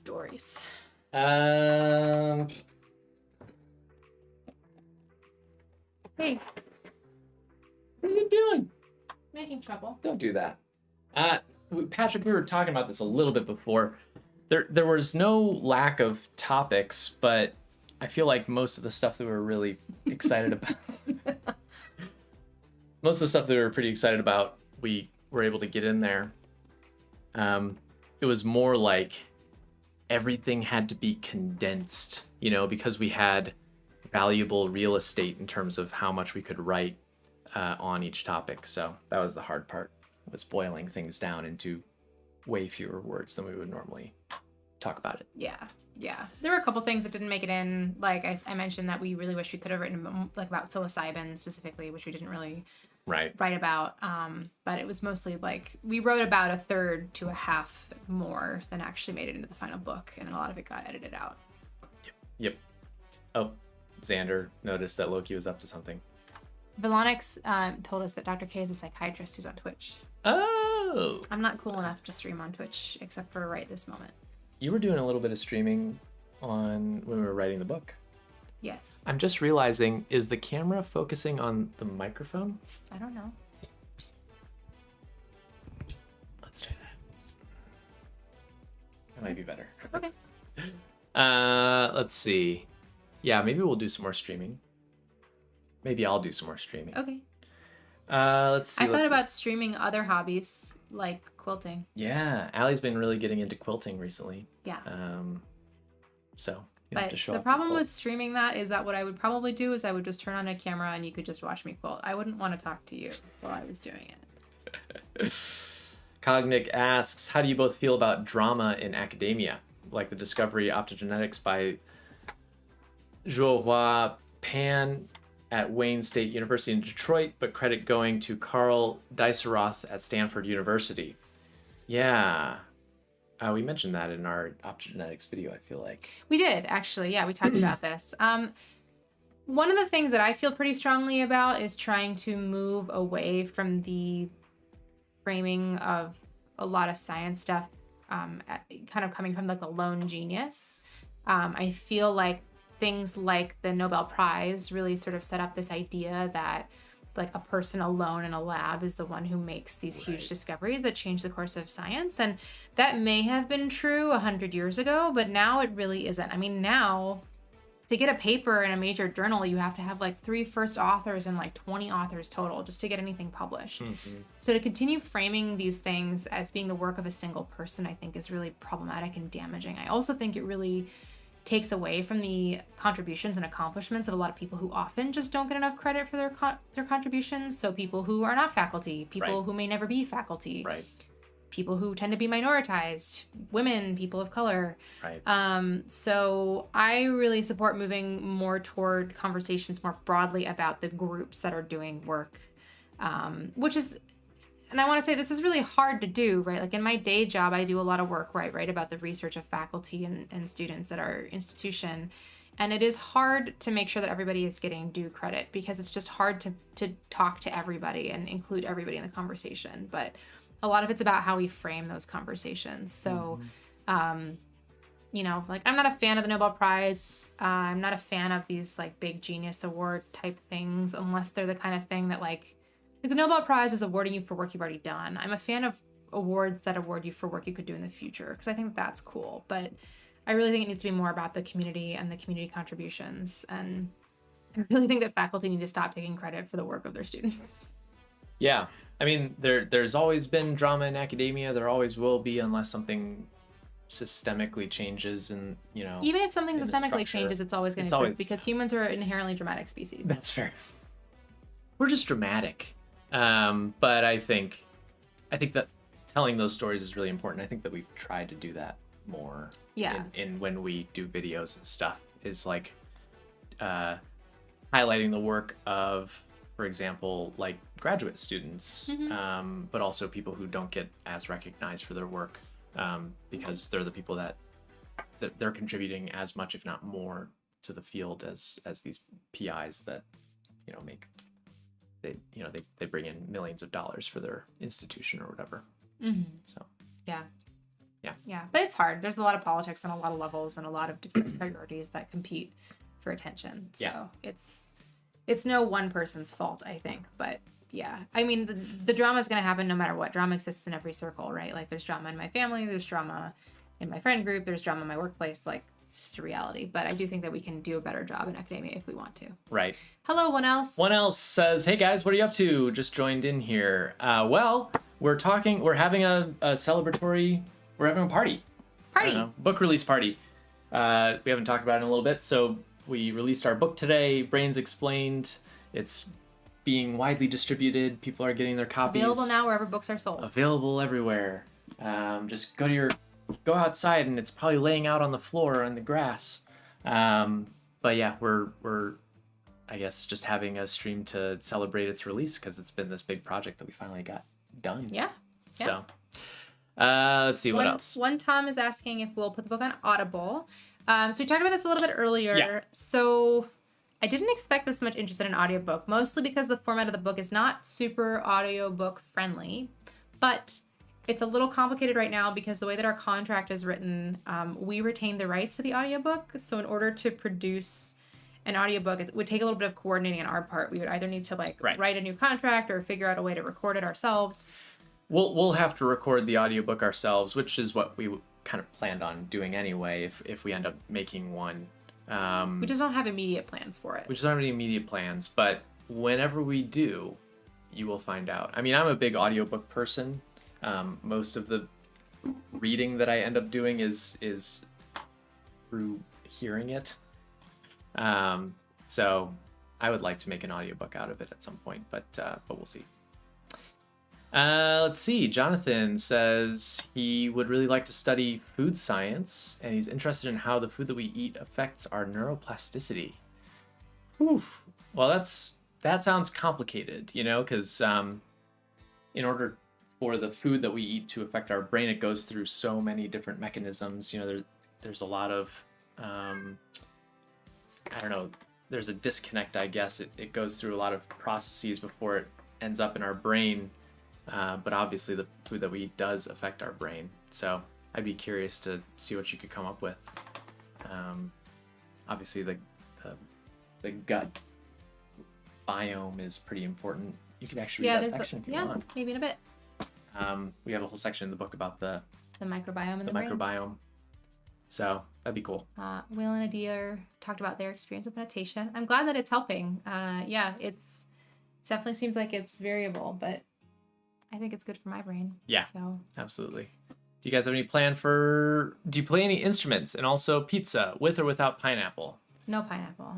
No pineapple. Allie doesn't like pineapple. I do like pineapple, just not on my pizzas. Right. I personally don't mind a Hawaiian pizza, but since Allie doesn't like it, then, I don't end up eating it. Yeah. If you're coming on our channel to be mean to us, okay. Maybe get a better hobby, but whatever. Do we play any instruments? Yes. In theory. In theory. It's been a minute for me.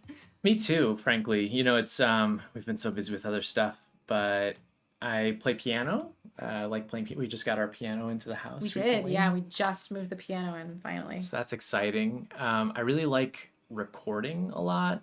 So I like making sort of digital music, synth stuff and whatnot. And I'd like to do more of that. And I sing as well.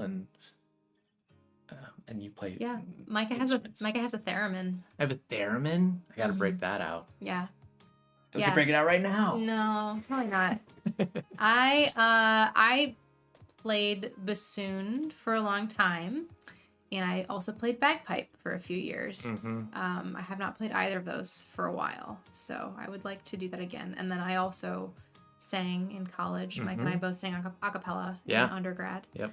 But haven't done that for a minute. All except voices. in the shower. Yeah. So. Exactly. And what else? I think that's about it. Yeah. Yeah. But we're both, big music nerds. The pizza question is a good one for today because we had pizza right before we started the stream. We did. I went to Costco, and normally, you can buy a Costco pizza that's refrigerated or whatever, and I had to finagle my way into finding an actual pizza for us to get. But yeah, it worked out. Now we have a giant Costco pizza in the fridge. Way too much pizza. Which is way too much pizza for two people. Okay, so do we want to talk more about book stuff? Yeah, let's read some more sections maybe, or go over stuff. Any requests on what kinds of stuff people want to hear from the book? All right, if you're in the chat, feel free to leave a comment. You have the option of past, present, future. I'll just make it simple like that, and then we'll pick a section based on what we get from that. I'm gonna choose one that I like. This is a visual section. Nice. That is not gonna be as interesting to read aloud. So I'm mostly just gonna try to show you it. So one thing that I really enjoyed getting to include in the book was we wrote a little bit about Ramoni Cajal and Camilo Golgi and their work on how to stain an image and draw the brain. So Santiago Ramoni Cajal wanted to be an artist when he grew up, and even though he took the long road to get there, his dream really did come true. So he wanted to be an artist, ended up becoming a doctor, and then later went on to become a scientific illustrator. And his work gave us some of our earliest glimpses of what brain cells really looked like. And they're actually still considered amazingly accurate and useful even today. And just to give you an idea of what we mean when we say that, here are a few of his drawings. It's not quite focusing. Come on. Back up a little bit. Yeah, there you go.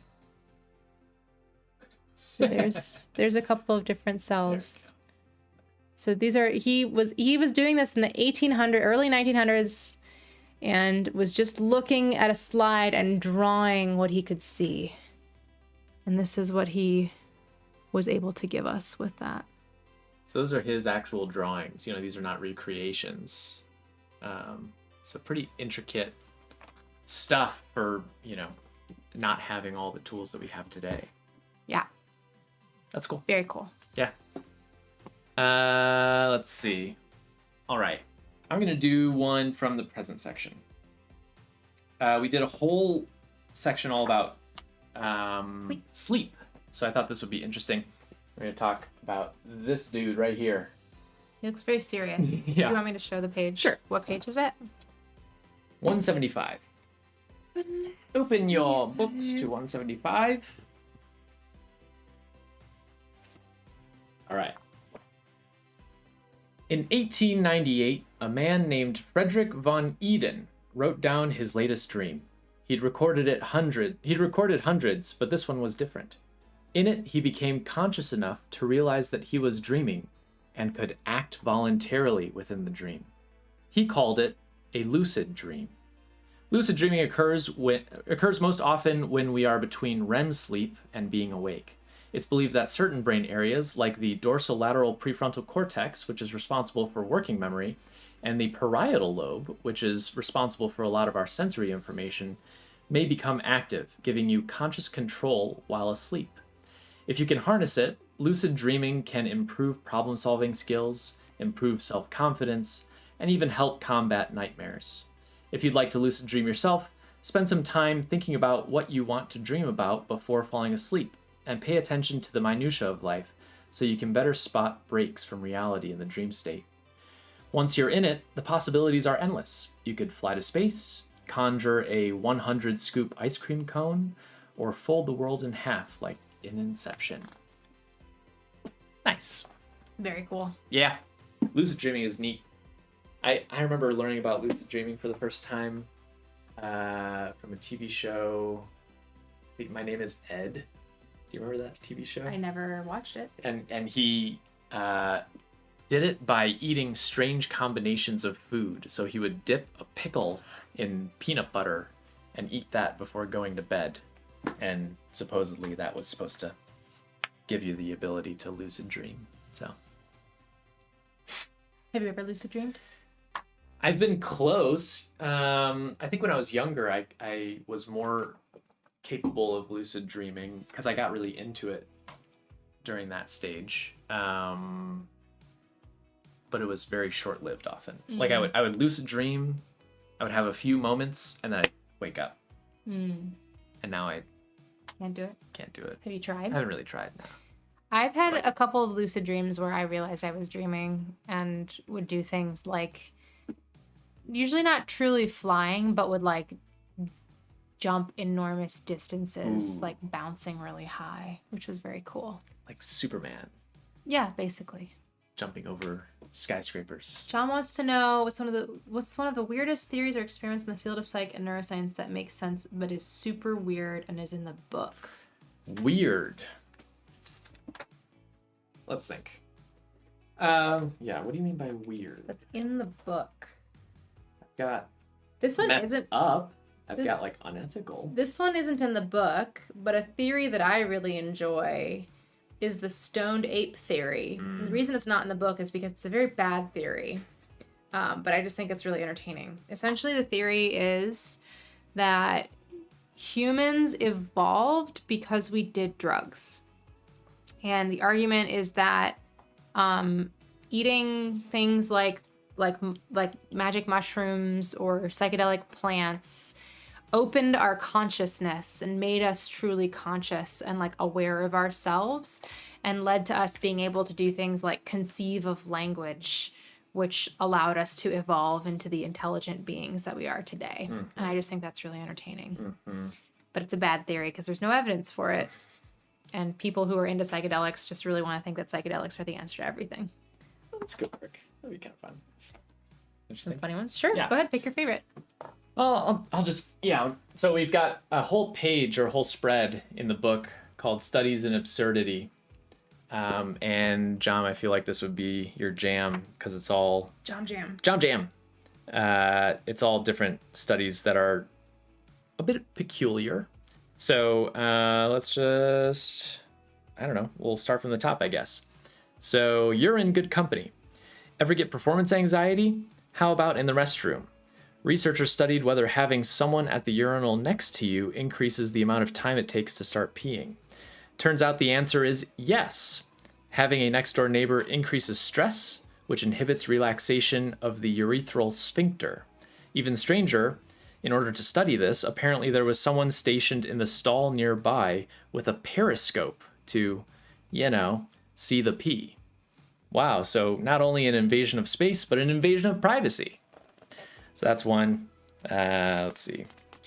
What else would be good? What's your favorite on this page? I like the Banksy one. All right.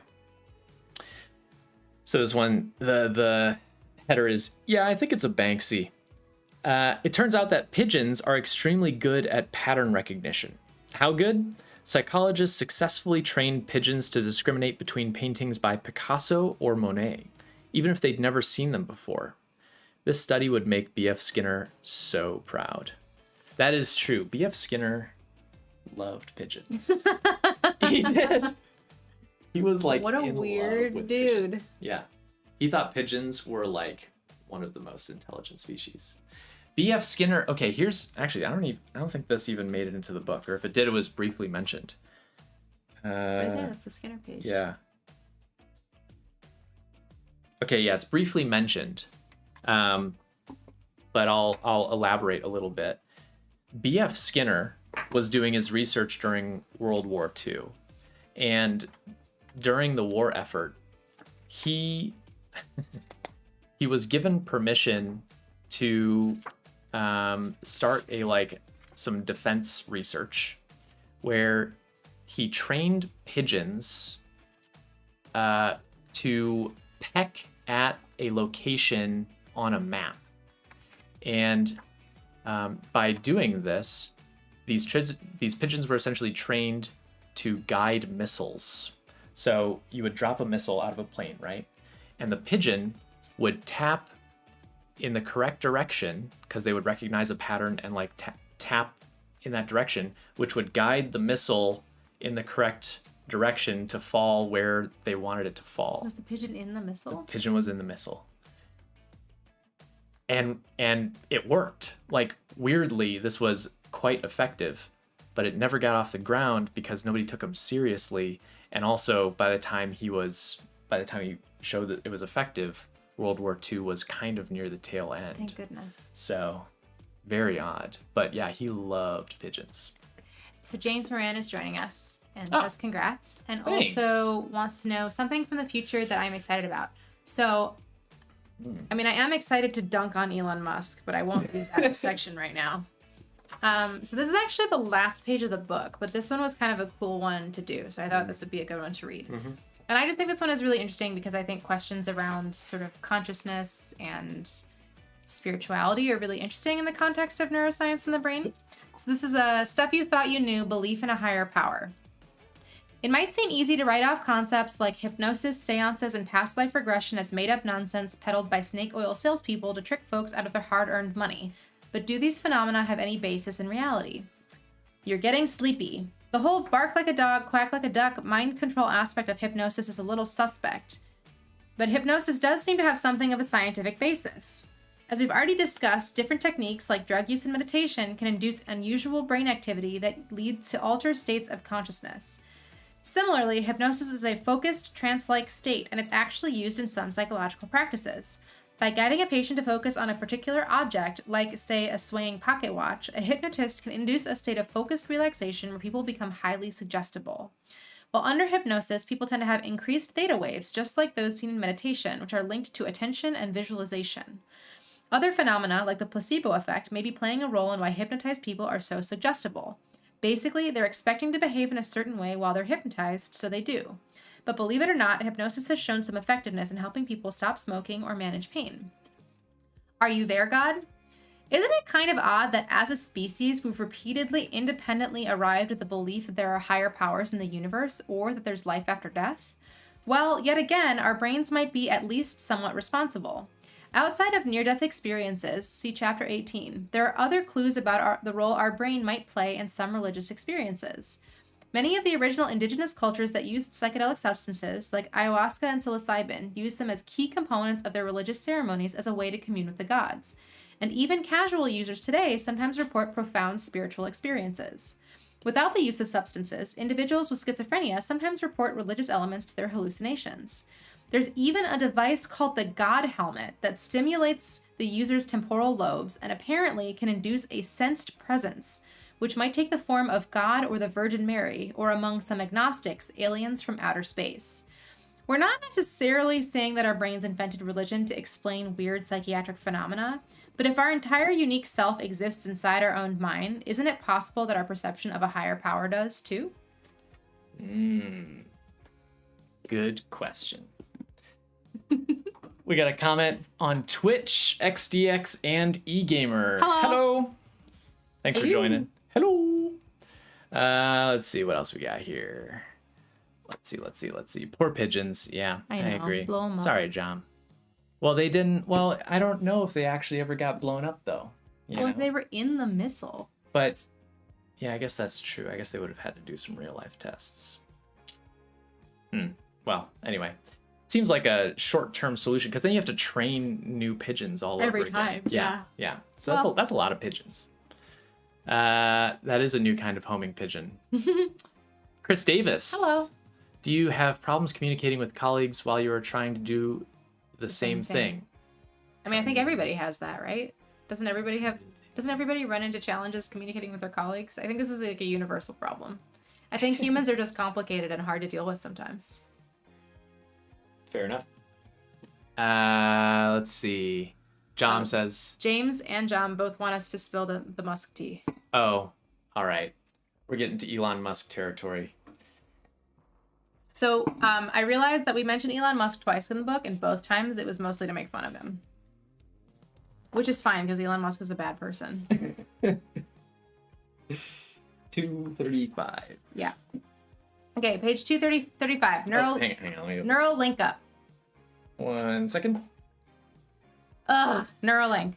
Leave it to Elon Musk to spend a bunch of money hiring people much smarter and more talented than him to create a fancy, flashy scientific device for him to name. At least the rocket ships and cars he pays for are useful. But Neuralink, well, let's just say we've got a way to go. You probably had the right idea. Musk's whole jam with Neuralink is to create a brain-machine interface device that lets humans achieve symbiosis with artificial intelligence. He believes that AI will eventually exceed human intelligence, and it would be better if we all made it a part of our own brains before it takes us all out, Skynet style. To do this, he's proposed an implantable system he calls neural lace that acts as an additional layer on top of the human cortex. By 2020, he already had scientists testing these devices in humans to support his goal of allowing anyone who wants it to have superhuman cognition. But the wrong niche. The idea of an implantable device isn't crazy. In Chapter 17, we talked all about cool new tech that allows users to control prosthetic devices using their brains thanks to implanted electrodes. But these devices are enormously expensive, extremely complex, and only advanced enough to restore some partial degree of function and, if a person is lucky, some sensation. Controlling a machine with your mind is either non-invasive and therefore not super precise, or it is precise and requires an invasive, sometimes dangerous procedure to install. This isn't a technology we should just plug into people's heads for the fun of it. Maybe someday. Most neuroscientists agree that while what Musk proposes isn't completely impossible somewhere down the line, it's far beyond the scope of the technology we have available. It will take decades of picking apart the signaling and structure of the brain to understand it all, not just a fancy sewing machine to stick thousands of electrodes into your poor, delicate brain. What Neuralink is currently capable of isn't especially innovative because researchers have been developing these kinds of advanced devices for decades. So maybe Musk should pour some of his money into the labs of scientists already working on this research instead of overhyping his tech and shooting Teslas into space. Yikes. I think the only other time we talk about Elon Musk is we compare him to a salamander. Or a gecko? Or a gecko. Yeah, it's a gecko. I don't know why. I don't remember why we made that comparison, but... Baltic Mauser wants to know how many pages does the book have? 256. 256. See right there. That's the last page. Oh, there we go. Yeah, it's a decent sized book. Perfect for your coffee table, you know. What I've been describing this is like, it's the kind of book that you put in the bathroom or on your coffee table, and It's a good one for the guest bedroom. It's a great one for the guest bedroom because you can like open it up, read a small section, and then you're like, I know something new. And then you can tell everybody about it and, you know, show off how smart you are. Yeah. With some new fact that you learn. Yeah. Jonathan has a question. All right. They had an accident where they hit their head and they went to the doctor. Everything looked fine. Months following, everything looked okay. But is it possible that that accident could cause an effect after a very long time? Possibly. I mean, it's possible. The thing is that even with, the technology that we have, it's really hard to say anything super definitive about your brain after an injury, right? And there's also the fact that just experience a traumatic injury is emotionally and psychologically traumatic, right? Like, health stuff can be very scary in general, even if it doesn't directly impact your brain. That doesn't mean that it's not going to have an effect on your mental health or mental well-being. And even if something is a mental illness, like take psychosomatic stuff, for example, right? Like take, issues of chronic pain that we think are mostly psychosomatic. Even if it is quote unquote all in your mind, it's still real. Like a mental illness it's still a real problem that needs to be addressed.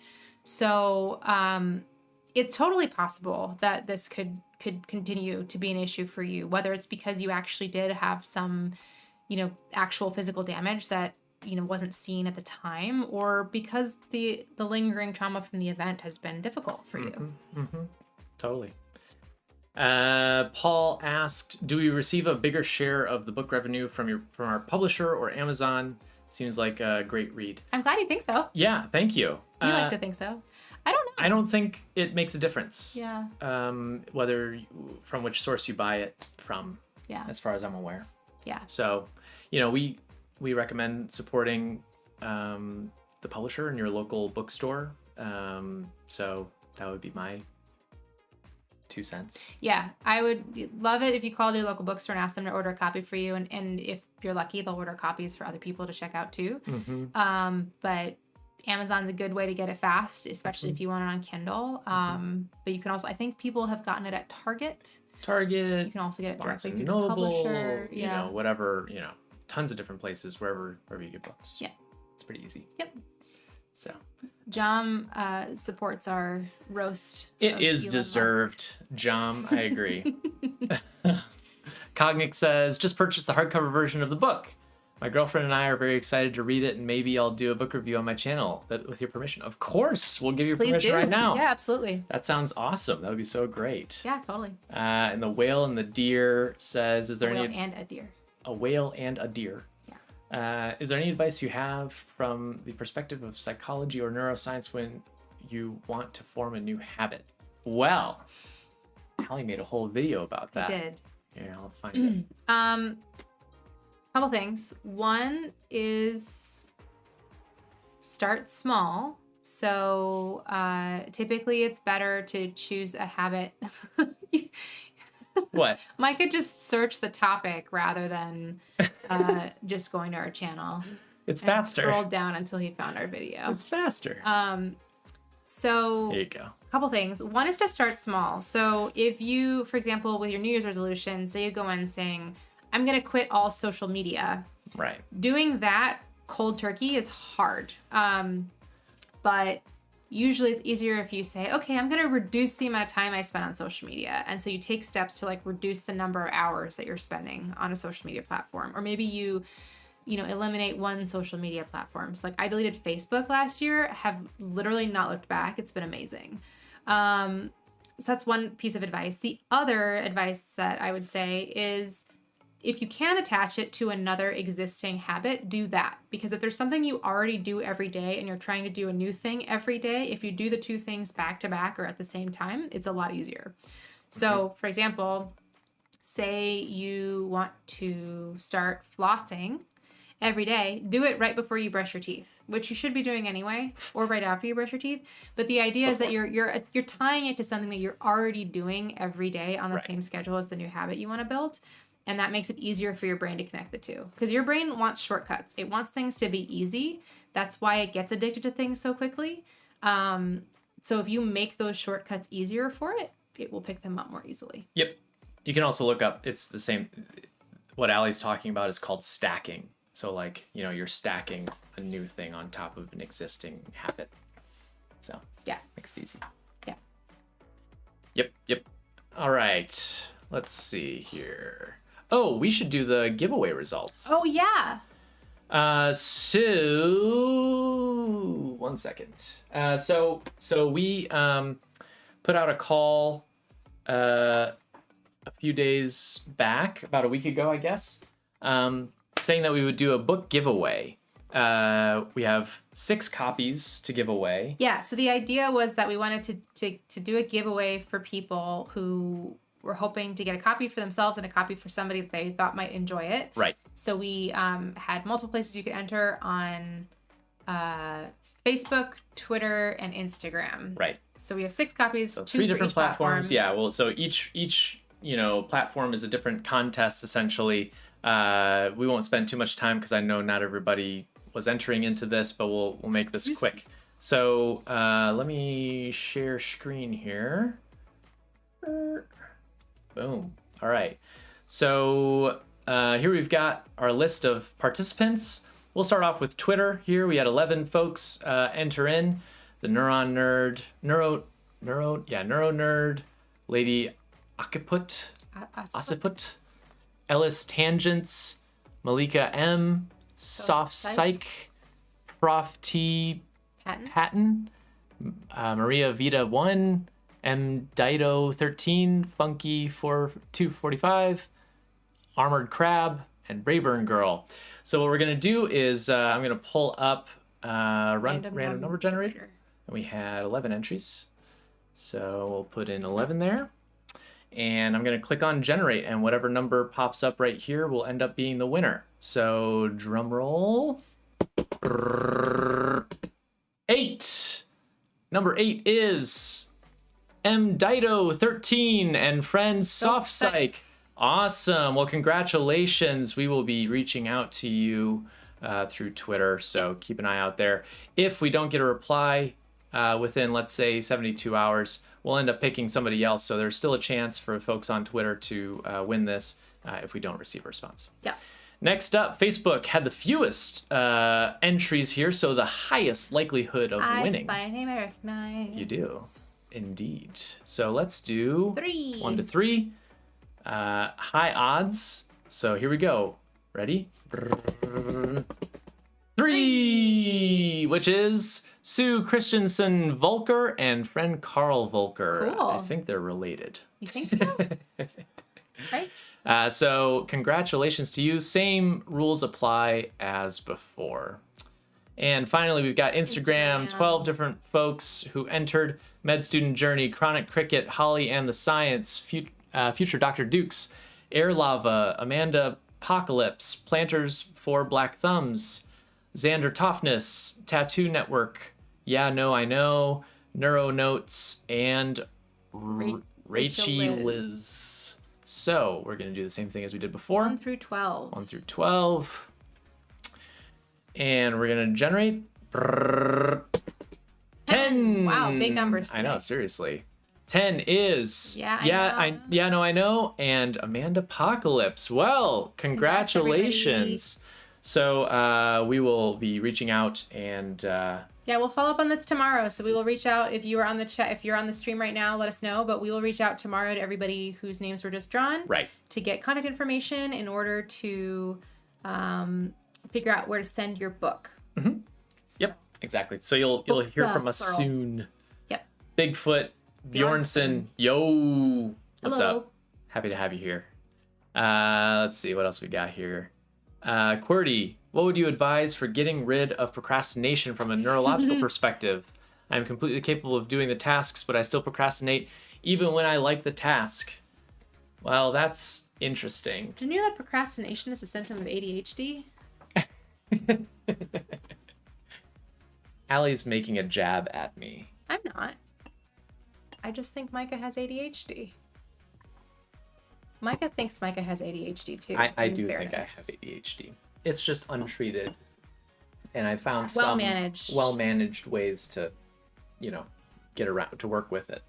But I'm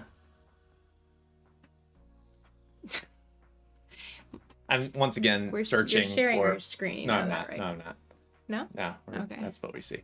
I'm pulling up the video that I made on this topic. where I'm wearing the same shirt.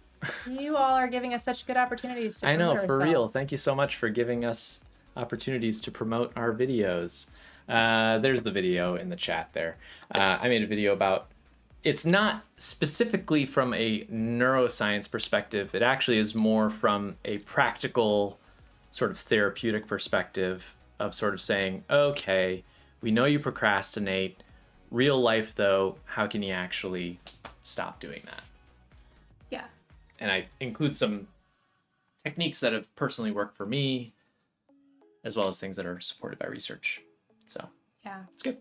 Yeah. I mean, I don't know that a neurological perspective is actually going to be helpful for stopping procrastination. But if you want to think about the neuroscience behind it, I mean, it probably is similarly has to do with like patterns and habits, right? Like your Right. brain likes to take shortcuts. It's a lot easier to just like keep doing the thing that produces immediate gratification than it is to like do the thing that requires more energy and attention and thought. So it's very easy to keep doing the thing you're not supposed to be doing and not do the thing you are supposed to be doing. Right. I also, it's funny because I think Micah has ADHD and I have anxiety, and we both have like really different ways of like kind of navigating that. So for me, like to-do lists are really critical to my success, because if I don't write something down, I'm never going to remember to do it. Which can be overwhelming if there's too many things on the to-do list, but at the same time, it's just like really a nice way to kind of make sure that everything ends up in one place. And that also helps me organize my day. Micah uses to-do lists too, but I do. They're pretty helpful. Yeah. They're great. Yep. John, if you know, that is the procrastinators motto. Unite tomorrow. You can keep procrastinating if you want, but just, you know, accept the fact that you're procrastinating and you're not actually doing the thing that you need to be doing. Yeah. Yeah. Cool. Let's see what else we got here. Do we have any other comments anywhere else? That's what I'm looking up. Oh, Julia Potter says that That's my Auntie Julie. Auntie Julie, her copy of the book just showed up. So that's exciting. All right. We could do some video analysis. Or not analysis, but just like looking back on old stuff. Yeah, so a couple things that we had talked about, we could read more sections from the book. Another thing we thought might be kind of fun is to go back and rewatch some of our old videos and provide some commentary. So, you know, could we maybe take a quick break just to like do a quick restroom break and then... Sure, you can take a restroom break. I can keep talking with folks and just sort of... Okay, well, yeah, so maybe let us know what you... Yeah, feel free to put in the comments right now if you're a viewer of our videos. Yeah. Put in one of the videos that... Well, if that's what you want. If you don't want us to watch videos, then tell us what else we can do. Right.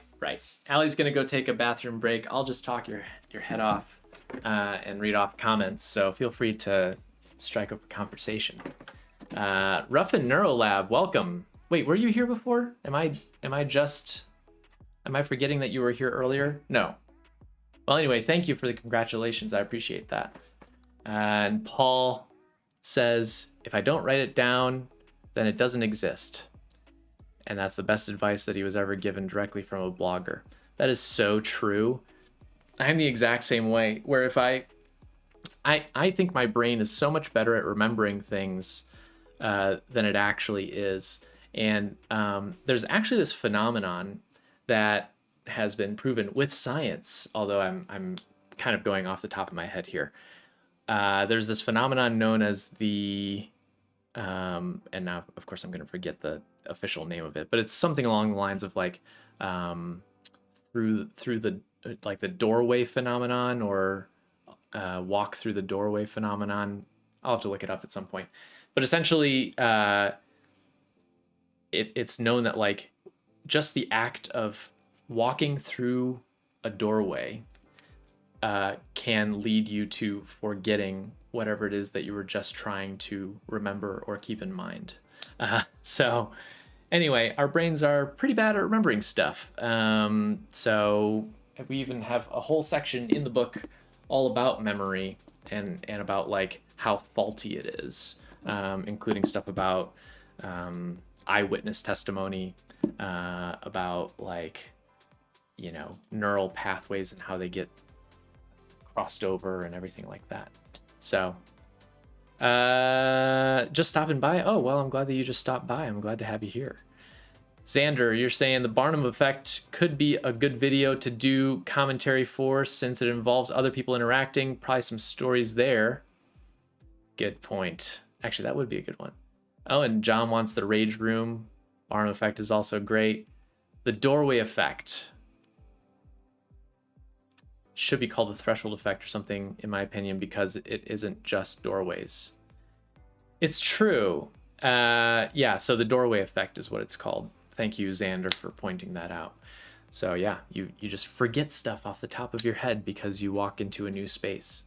John wants to know if I have a new Rage Room now that I have a new house. You know, John, it's weird. I'm not a very angry person. Maybe that's not weird, but I don't get particularly like upset at stuff. And frankly, breaking things for the Rage Room video felt very strange to me. So to say the least, I don't have a new Rage Room yet. There are too many other rooms that I would like to create that would be more fun, I think, and more useful for me than a Rage Room. A Rage Room? Yeah. So people have brought up the Rage Room as a possible, as well as the Barnum Effect video, and John also just mentioned the Imposter Syndrome video too. So I think the Barnum Effect could be kind of fun. Mm-hmm. Would that be good for everybody? How are we gonna do this? We'll have to listen through these headphones. Yeah. So I'll listen to this one, you listen to that one. So we're gonna have to pause the music. Oh, I didn't know we had music in the background the whole time. We did. Keep it hyped up. All right.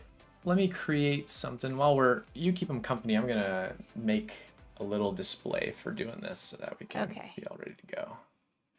This is making me realize how many videos you've been doing lately. What do you mean? Like these are all your videos that people suggested. Yeah, it's true.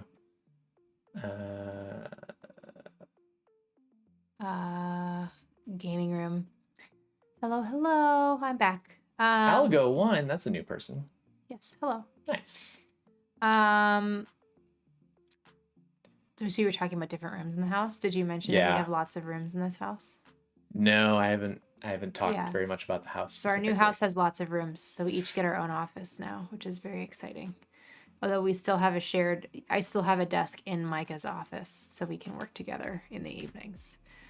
But it's nice in our last place, my office was in the living room, so it's nice to finally have a real office for my day job because I am full-time remote forever. Mm-hmm. You're just always here. Always here. Neither of us go always anywhere. Been here. Neither of us go anywhere ever. So what are you trying to do? You're trying to set up a new area for watching so that we can make this easy. I'll be done very shortly. Okay. So what video do you want to watch? You want to watch Barnum Effect? I think so. We'll start with that one and then we can switch to other stuff after that. Yeah, suggest a video for one of Allie's videos too. So Welcome, Algo. We don't do live very often, so it's not crazy that you haven't attended one before. Yes. I can't see your chat anymore. I know. One moment. I'm going to switch it over, actually, to here. Okay. Can you scroll down then so I can see the chat? Thank you. Yeah, full-time work from home is great. Actually, I love it. And I think it's really amazing. And I never want to go back to the office ever because I would rather be at home wearing my slippers and hanging out with my cats. And it's nice because, I work in the city and I can go to work. I have gone in person. So there's opportunities to see people in person and do stuff in person, but it's not required. A whale and a deer wants to know if we've ever tried any of those memorization techniques that allows you to remember a vast amount of information. No, I don't have a memory palace. Yeah, that'd be cool. I've listened to other people's experiences with that, and it's enviable, but I've never tried it myself. Okay, I think we're ready. Yep. Okay. Cool. All right, we're gonna stop the music. Done. No music. Switch over. All right. We got the video right here. Let me get it all queued up. Filming this was hard because Micah is so pale that he sunburns really easily. Oh, man. So I had to keep telling him to put on sunblock. I think you got sunburned anyway, didn't you? I think I did. I'm like 50% potato. Okay, we can't see comments right now. So Can't see comments. We will rejoin you. We'll provide commentary while we watch, and then we'll come back and respond to comments. Yeah, yeah. This is 10 minutes long, dude. We'll take breaks and we'll look at comments. How Okay. about that? Here, I'll pull it up here. There we go. Okay. All right. Oh, hello from the Czech Republic. Hello. Hey, Jan. Nice to have you here. All right, we're going to be doing some commentary on the video about the Barnum Effect. Here we go. Today, I gave out free personality tests to anybody who wanted them. Yeah, you want to take a free personality The test? folks that took part in it just loved it. This is pretty spot on. Yeah, no, I say seems pretty accurate. But here's the thing. I love that. The results weren't real. Let me explain.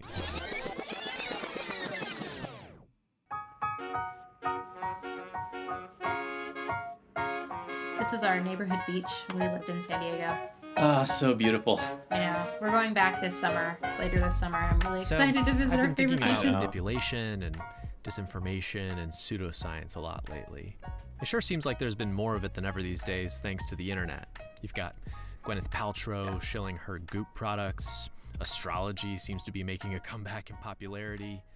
And somehow, psychics continue to stay in business?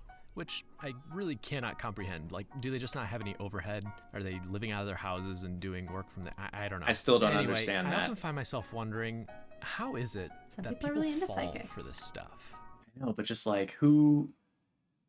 Yeah, it has to cost. Like, do they live? Do they operate out of their home and have it part residential, part? I mean, basically business? every like media depiction I've seen of a psychic indicates that that is the case. Okay, that makes sense to me. Versus like having a business space where you do psychic readings and you have to pay for that. Like, man, that Anyway. Anyway, And I don't mean reading your horoscope every once in a while and thinking it's cute. I mean, really thinking it's legit. How you doing? Does it take a certain kind of person? Are those folks just more gullible? Could you, my intelligent, scientifically inclined subscriber, be susceptible? I needed to find out, so I went to the beach. No swimming today, though, just free personality tests. Any interest in a free personality test? We're good. Could I offer you a free personality test? It took Alright. so How long you to get doing? anybody to stop. I know. this. when I started doing this, oh man, Allie was very Just keep playing it. You don't have to awkward. pause it. But it took like an hour to finally get somebody to Did a free stop. personality test today. And it was very sunny and warm. Yeah. Oh yeah. You guys want a personality test? Awesome. Yeah, come on. Once people started stopping, it got easier. It's like Here's what I people, like once the first person stopped, which I think is a real psychological phenomenon too. It was great. Yeah, like once you see other people, I actually had Allie stand in front of the table to start taking one and pretend to be a participant in order to attract more people to the table. And it actually Yeah. worked. Mm-hmm. Surprisingly. Everyone that agreed to participate received the Big Five personality test. It's sometimes also called the Ocean personality test, which is an acronym for the 5 parts of your personality that the test evaluates: openness to experience, conscientiousness, extroversion, agreeableness, and neuroticism. You're gonna evaluate me, right? Sure am. The participants are all taking an actual version of the personality test, which is a 50-question inventory. Each box contains a statement about a behavior or a personality trait, and you have to rate the statement from 1 to 5, where 1 means disagree and 5 means agree. And I'm actually scoring these things too to get the results. This was confusing for a lot of folks who were watching the video. They thought that the Big Five personality test isn't a real thing, and so like all personality tests are fake. So I think if I were to go back and do this over again, I would like explain that a little bit better. That like, no, this is a legit test. You know, it's not predictive or anything, or like it's not perhaps as deep as a lot of people say it is. But what I was doing was not using these results for what I gave them. Right. After that, I hand each participant a summary of their personality based on their scores, This one's yours. I ask that you not share results with each other yet. Please just read through them. and they get to read the results. So these are your results. Go ahead and read them over, and then once you finish, I'm going to ask you a few questions. So far, I'm spot on. This woman really had a great time. Oh, yeah. That's so funny. We were just talking. Oh, sorry. But what they don't know is, I've given them all the same results. One of them is like, oh gosh, that's like taking a peek into me. Every single person has the same summary. Seems accurate. All right. None of the statements on that page have any connection to their answers. On a scale from 1 to 10, how accurate is the personality summary of you? Oh, it's spot on. 10. 10. That woman was awesome. So now for 8. She really proved the point, right? Yeah. I'm going to say 9. Let's say 8. 8. I'd say 10. 10. Yeah. Freaky, right? This is a psychological phenomenon known as the Barnum Effect. The name comes from the greatest showman himself, P.T. Barnum. It's said that during his shows, he could tell you everything about a person's character just by looking at him. But of course, he wasn't peering into the souls of audience members and seeing their true nature. Nah, this was just a circus trick. See, he was using Barnum's statements, which are vague descriptions that can apply to pretty much anyone. Like, for example, at times you enjoy going out with friends, but sometimes you like to stay home and relax. Or, while you have some personality weaknesses, you are generally able to compensate for them. Or, if you are watching this video, you probably are not subscribed to the channel. Well, that one's just a joke, but, well, I guess it's also not really a joke. I looked at the statistics, and almost 90% of y'all watching are not subscribed, so if you gotta enjoy fit the in the stuff that I pitch do for, here, you know, please consider getting people to subscribing. subscribe. It helps us a ton. But it's also really and interesting you to don't think have to about the rely on fact the that like algorithm to 90% show of you all people of who our watch our videos are not It's all you. subscribed. I know. Are subscribed. How do they find them? You're the best. We gotta get So this is verified, YouTube search. man. We I gotta know, get for There are real. statements on the page that are really vague and that use hedging language like sometimes or occasionally or you tend to. Now, most of the statements I use came from the now classic 1948 experiment by psychologist Bertram Forer, in which he did pretty much the exact same thing with his psychology students. The only difference is that I removed items that dealt with sex or that overtly stated negative personality traits and added in a few more of my own. Why? Well, other psychologists have replicated the study and have found that people rate the results as more accurate if there's a greater ratio of positive to negative attributes. That kind of makes sense. I mean, you're more likely to agree with something if there's nothing disagreeable. Yep. After that, I just put a cute little word that summarizes a statement ahead of each one in order to make it seem a little bit more official, and voila, it's ready to go. So why does this work? Well, the statements are general enough that your brain tries to interpret them to fit your perception of yourself. And as a result, they seem way more meaningful and personal than they actually are. That's why horoscopes can seem eerily specific, and yet researchers have shown that people will rate their horoscopes as highly accurate, even though the researchers simply relabeled the horoscope from a different zodiac sign. And the strange thing is that this effect is universal. It doesn't matter where you live, or what gender you are, or how intelligent you may be. The Barnum Effect could work on you. And with intelligence And in being fact, a relative thing. I guess it already has. See, it's not just used by astrologers, palm readers, and daytime TV psychic John Edward. Advertisers and salespeople have exploited the Barnum Effect to make you believe that you're the kind of person who would buy this product. Politicians give speeches with broad statements like, I represent hardworking people like you, in order to make you feel like they understand your struggles.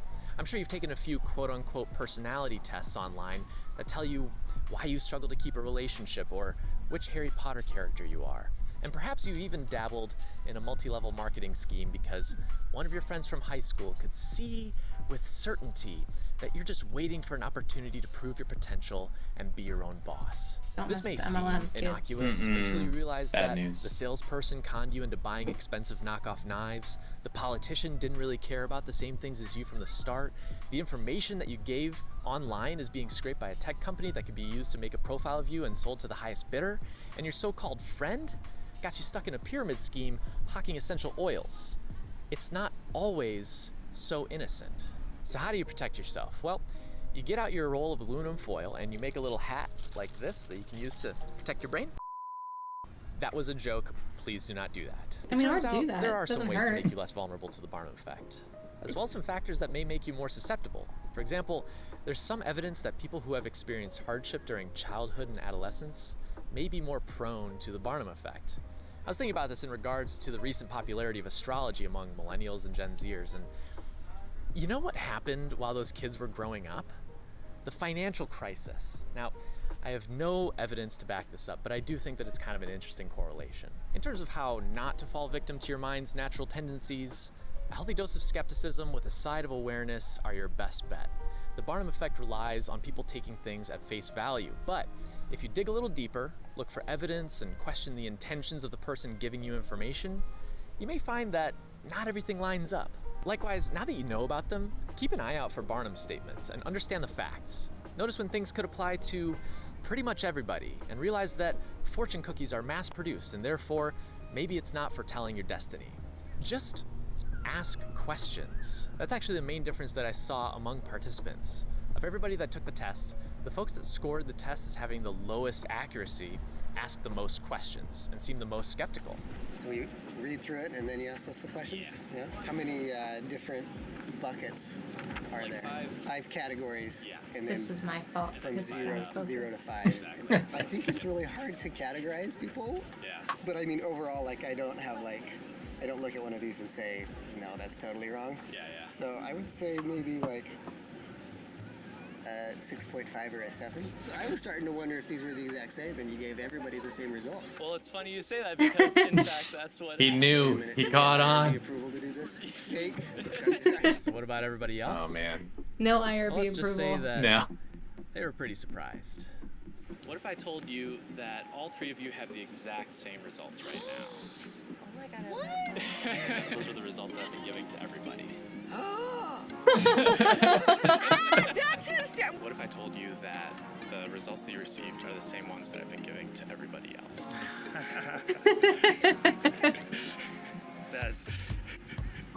That is really funny. They don't apply to you at all. They have nothing to do with your scores. So like horoscopes. I like horoscopes, exactly. Everybody was really good sports about this. Yeah. I was a little worried people were going to get mad, but everybody was really cool. Everything is got it. Yeah. Fantastic. Yeah, well, I appreciate you participating. I have no problems with self-esteem. All right, thank you. Enjoy the rest of your day. Have a great day. Thanks for watching. Uh, And until next time, I'm Micah. Think about it.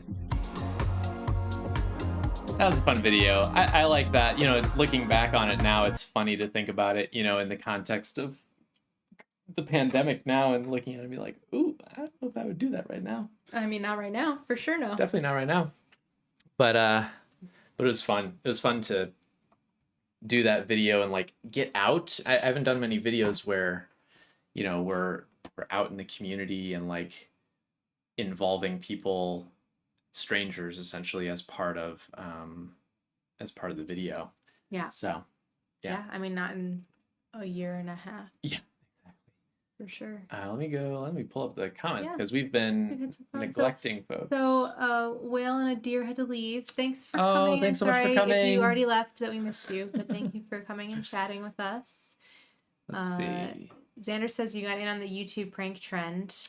I know that wasn't the point. Well, except the YouTube prank trend is like really damaging and awful, and this is not. Yeah. Here, it's all in good fun, you know. And afterwards, I actually gave people their actual results too. Yeah, you didn't talk about that in the video. I didn't talk about that in the video. John really enjoyed all the shade that you threw on different people. Well, I wasn't throwing shade. Scroll down. More comments. Midnight Oh. Artist. Oh. What? I was just gonna say, Xander said, "Hey, that's not Hugh Jackman." No, it's not. When it was talking about P.T. Yeah. Barnum. Yep. Midnight Artist, hello. Midnight Artist says, I remember many years ago as a college freshman seeing you announce your channel on Neuro subreddit. Glad Oh to my see God. it has grown through the years. Oh boy, that makes me feel Wow. old. But glad that you are still enjoying it. What made us want to write the book, and what was the most fun part about Ooh, it? good question. So we wrote the book because we were approached by the publisher. Yeah, I mean, I don't know that we'd like talked about it that much, but Right. like we had definitely like there had been at least one or two conversations about like it'd be cool to do a book sometime about this Yeah. stuff. But it was never like we never plan anything. We never wrote a proposal or anything until we were approached by the publisher. But when they approached us, I think we just really liked the idea. I mean, I've always wanted to write a book. It's Right. something that I've always dreamed of doing. And I think it was just a really, like, the way that it was pitched to us by the publisher was, we were like, you know what, yeah, this is totally, it's a new platform and a new potential audience for us to get to do the same thing, which is to share cool things about the brain with people. So it just was really appealing to us in a lot of ways. Yeah. The most fun part about it, I mean, the beginning of writing the book was really fun. Yeah. Unfortunately, because of the pandemic, Yeah. there were a lot of changes at our publisher, even while we were writing the book, as well as after the book was written. So we were first approached by an editor named Madeline, who was really, really great. They were the person who really like scouted us out, found us, asked us if we wanted to write a book, pitched the idea, everything. They were so great. I really loved working with Madeline. They were so cool. And unfortunately, they were pretty junior at the publishing company, and they were let go really early on in the process of writing the book. So we only got to write a couple of chapters with Madeline on board. But I think that was my favorite part, because they were just like so into all the same nerdy jokes that we made. They really appreciated Micah's like dad joke humor.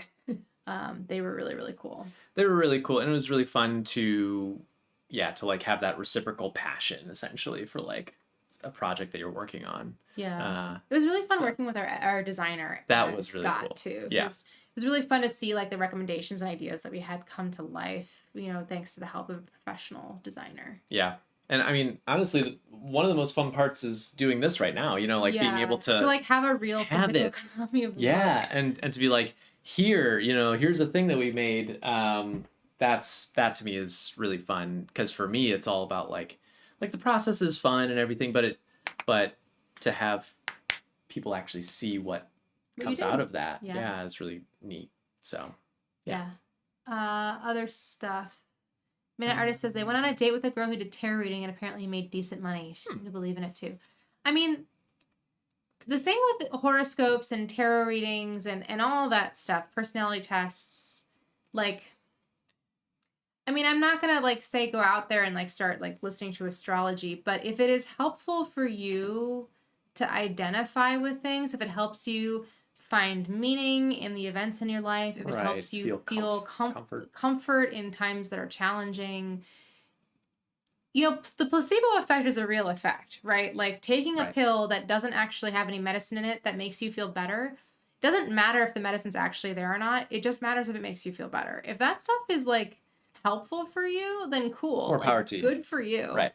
I had a friend do a tarot reading for me when I was dealing with a professional thing last year, and I don't believe in tarot, but it was still fun to just, I don't know, to talk it out, you know? It was just like it was a way of processing what I was experiencing and to contextualize the things that I was thinking and feeling. So for sure. Yeah. Yeah. Xander's leaving. Oh, bye, Xander. bye, Xander. Nice to have you. Thanks for being around. Let's see. John. Yeah, I like social experiments a lot. I think that's why I experiment so much on the cats. It's because they're an easy subject.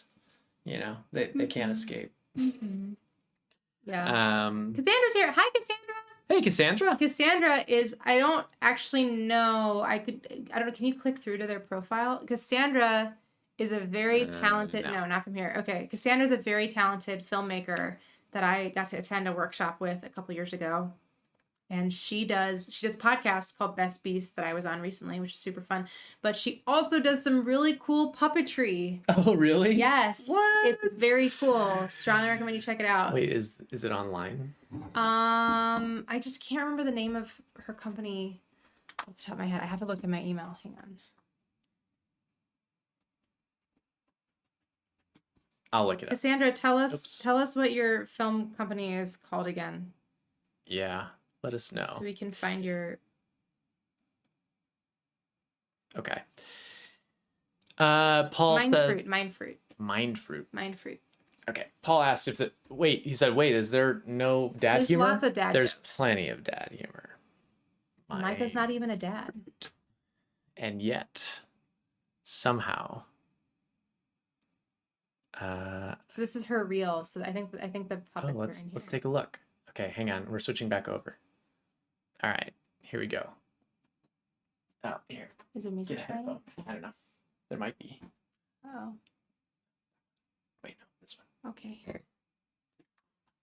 All right. Oh. Oh no. Spilling stuff. Uh-oh. All right, here we go.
That's amazing. That's some really cool work. Yep. That's awesome. Man. Bill came to say hello. Bill. Small baby. Say hello, Bill. There he is. All right. Let's see what else we got going on. Blah, blah, blah, blah, blah, blah. Stuff isn't attached to YouTube. Cool. Yeah, I know. The cats definitely are the ones that are experimenting on me. There is no need to be a dad for dad humor. Special showcase of Cassandra's work. That, I mean, it was amazing stuff. I mean, like, puppetry in general. And I appreciate the mix of CG and puppetry to, like... Yeah, the combo. Yeah, to track the faces onto the puppets after the fact. Yeah. It's pretty cool. Yeah, Cassandra and I both attended a workshop at the International Wildlife Film Festival a couple years ago. That's right. So that was a cool experience. Mm-hmm. But that was the workshop was bringing together. I was coming more from the science background. She was coming more from the filmmaking background. It was a very cool opportunity. Oh my gosh, Bill, there's cat hair everywhere in my face now. You're too furry. Well, folks, it's been a really fun time celebrating with all of you. And it's been great to just like talk about our book and to like talk about our experience and to share pieces of it and all of this. It's just been a blast. You know, we couldn't ask for a better celebration. You know, nothing better than just being with a bunch of our friends and online friends, I guess, and hanging out. Yeah. Yeah. So thanks for coming to celebrate with us and hanging out and letting us read to you. Yeah. If you haven't already, we would love it if you picked up a copy. To those of you who do have a copy, we would love it if you left us a review on Amazon or on Goodreads especially is really helpful for us. So preferably a 5-star review if you can manage it. But to be honest, I really just want feedback. So let us know what you think. Let us know what you think we missed, what we did well, what we didn't do well. And share it with folks who you think might like it, you know, who you think are interested in it. You know, like we were saying, it makes a pretty good guest bedroom book and for folks who are into pop sci and stuff, it's really a fun read, or at least we Yeah. think so. Well, I like to think so. Yeah. Yeah. But yeah, I mean, leave those reviews so you all know how the internet works. You know, the algorithm is king. So Exactly. leaving reviews and comments and sharing and things is the way that people learn about our work and learn about us. And we're really excited to have this opportunity to reach a new audience, and hope that it'll let us reach folks who aren't on YouTube, and might even bring some people over to find us on YouTube. So lots of cool future opportunities. And definitely check it out if you like the channel. If you have the book but haven't really watched much of our stuff, there's a lot of stuff in the book that we've already made videos about, and a lot of stuff in the book that we are planning to make videos about. So That's true. if you enjoy one, you are probably going to enjoy the other. And honestly, we're just happy that it's out in the world. We're excited that people are going to have it and read it. It just means a lot that we have so many people that support us and that care enough to actually spend their good-earned money to buy something. Money. Yeah, hard-earned money to buy something that we made. So Yeah. We're super excited. But thanks, everybody. I think we're going to end the stream here now. Look for future streams, I guess, potentially. We'll see what happens. But it's been really fun hanging out with all of you, and thank you. Thanks. Have a good night, everybody. Have a good night. Bye. We'll see you later. Bye.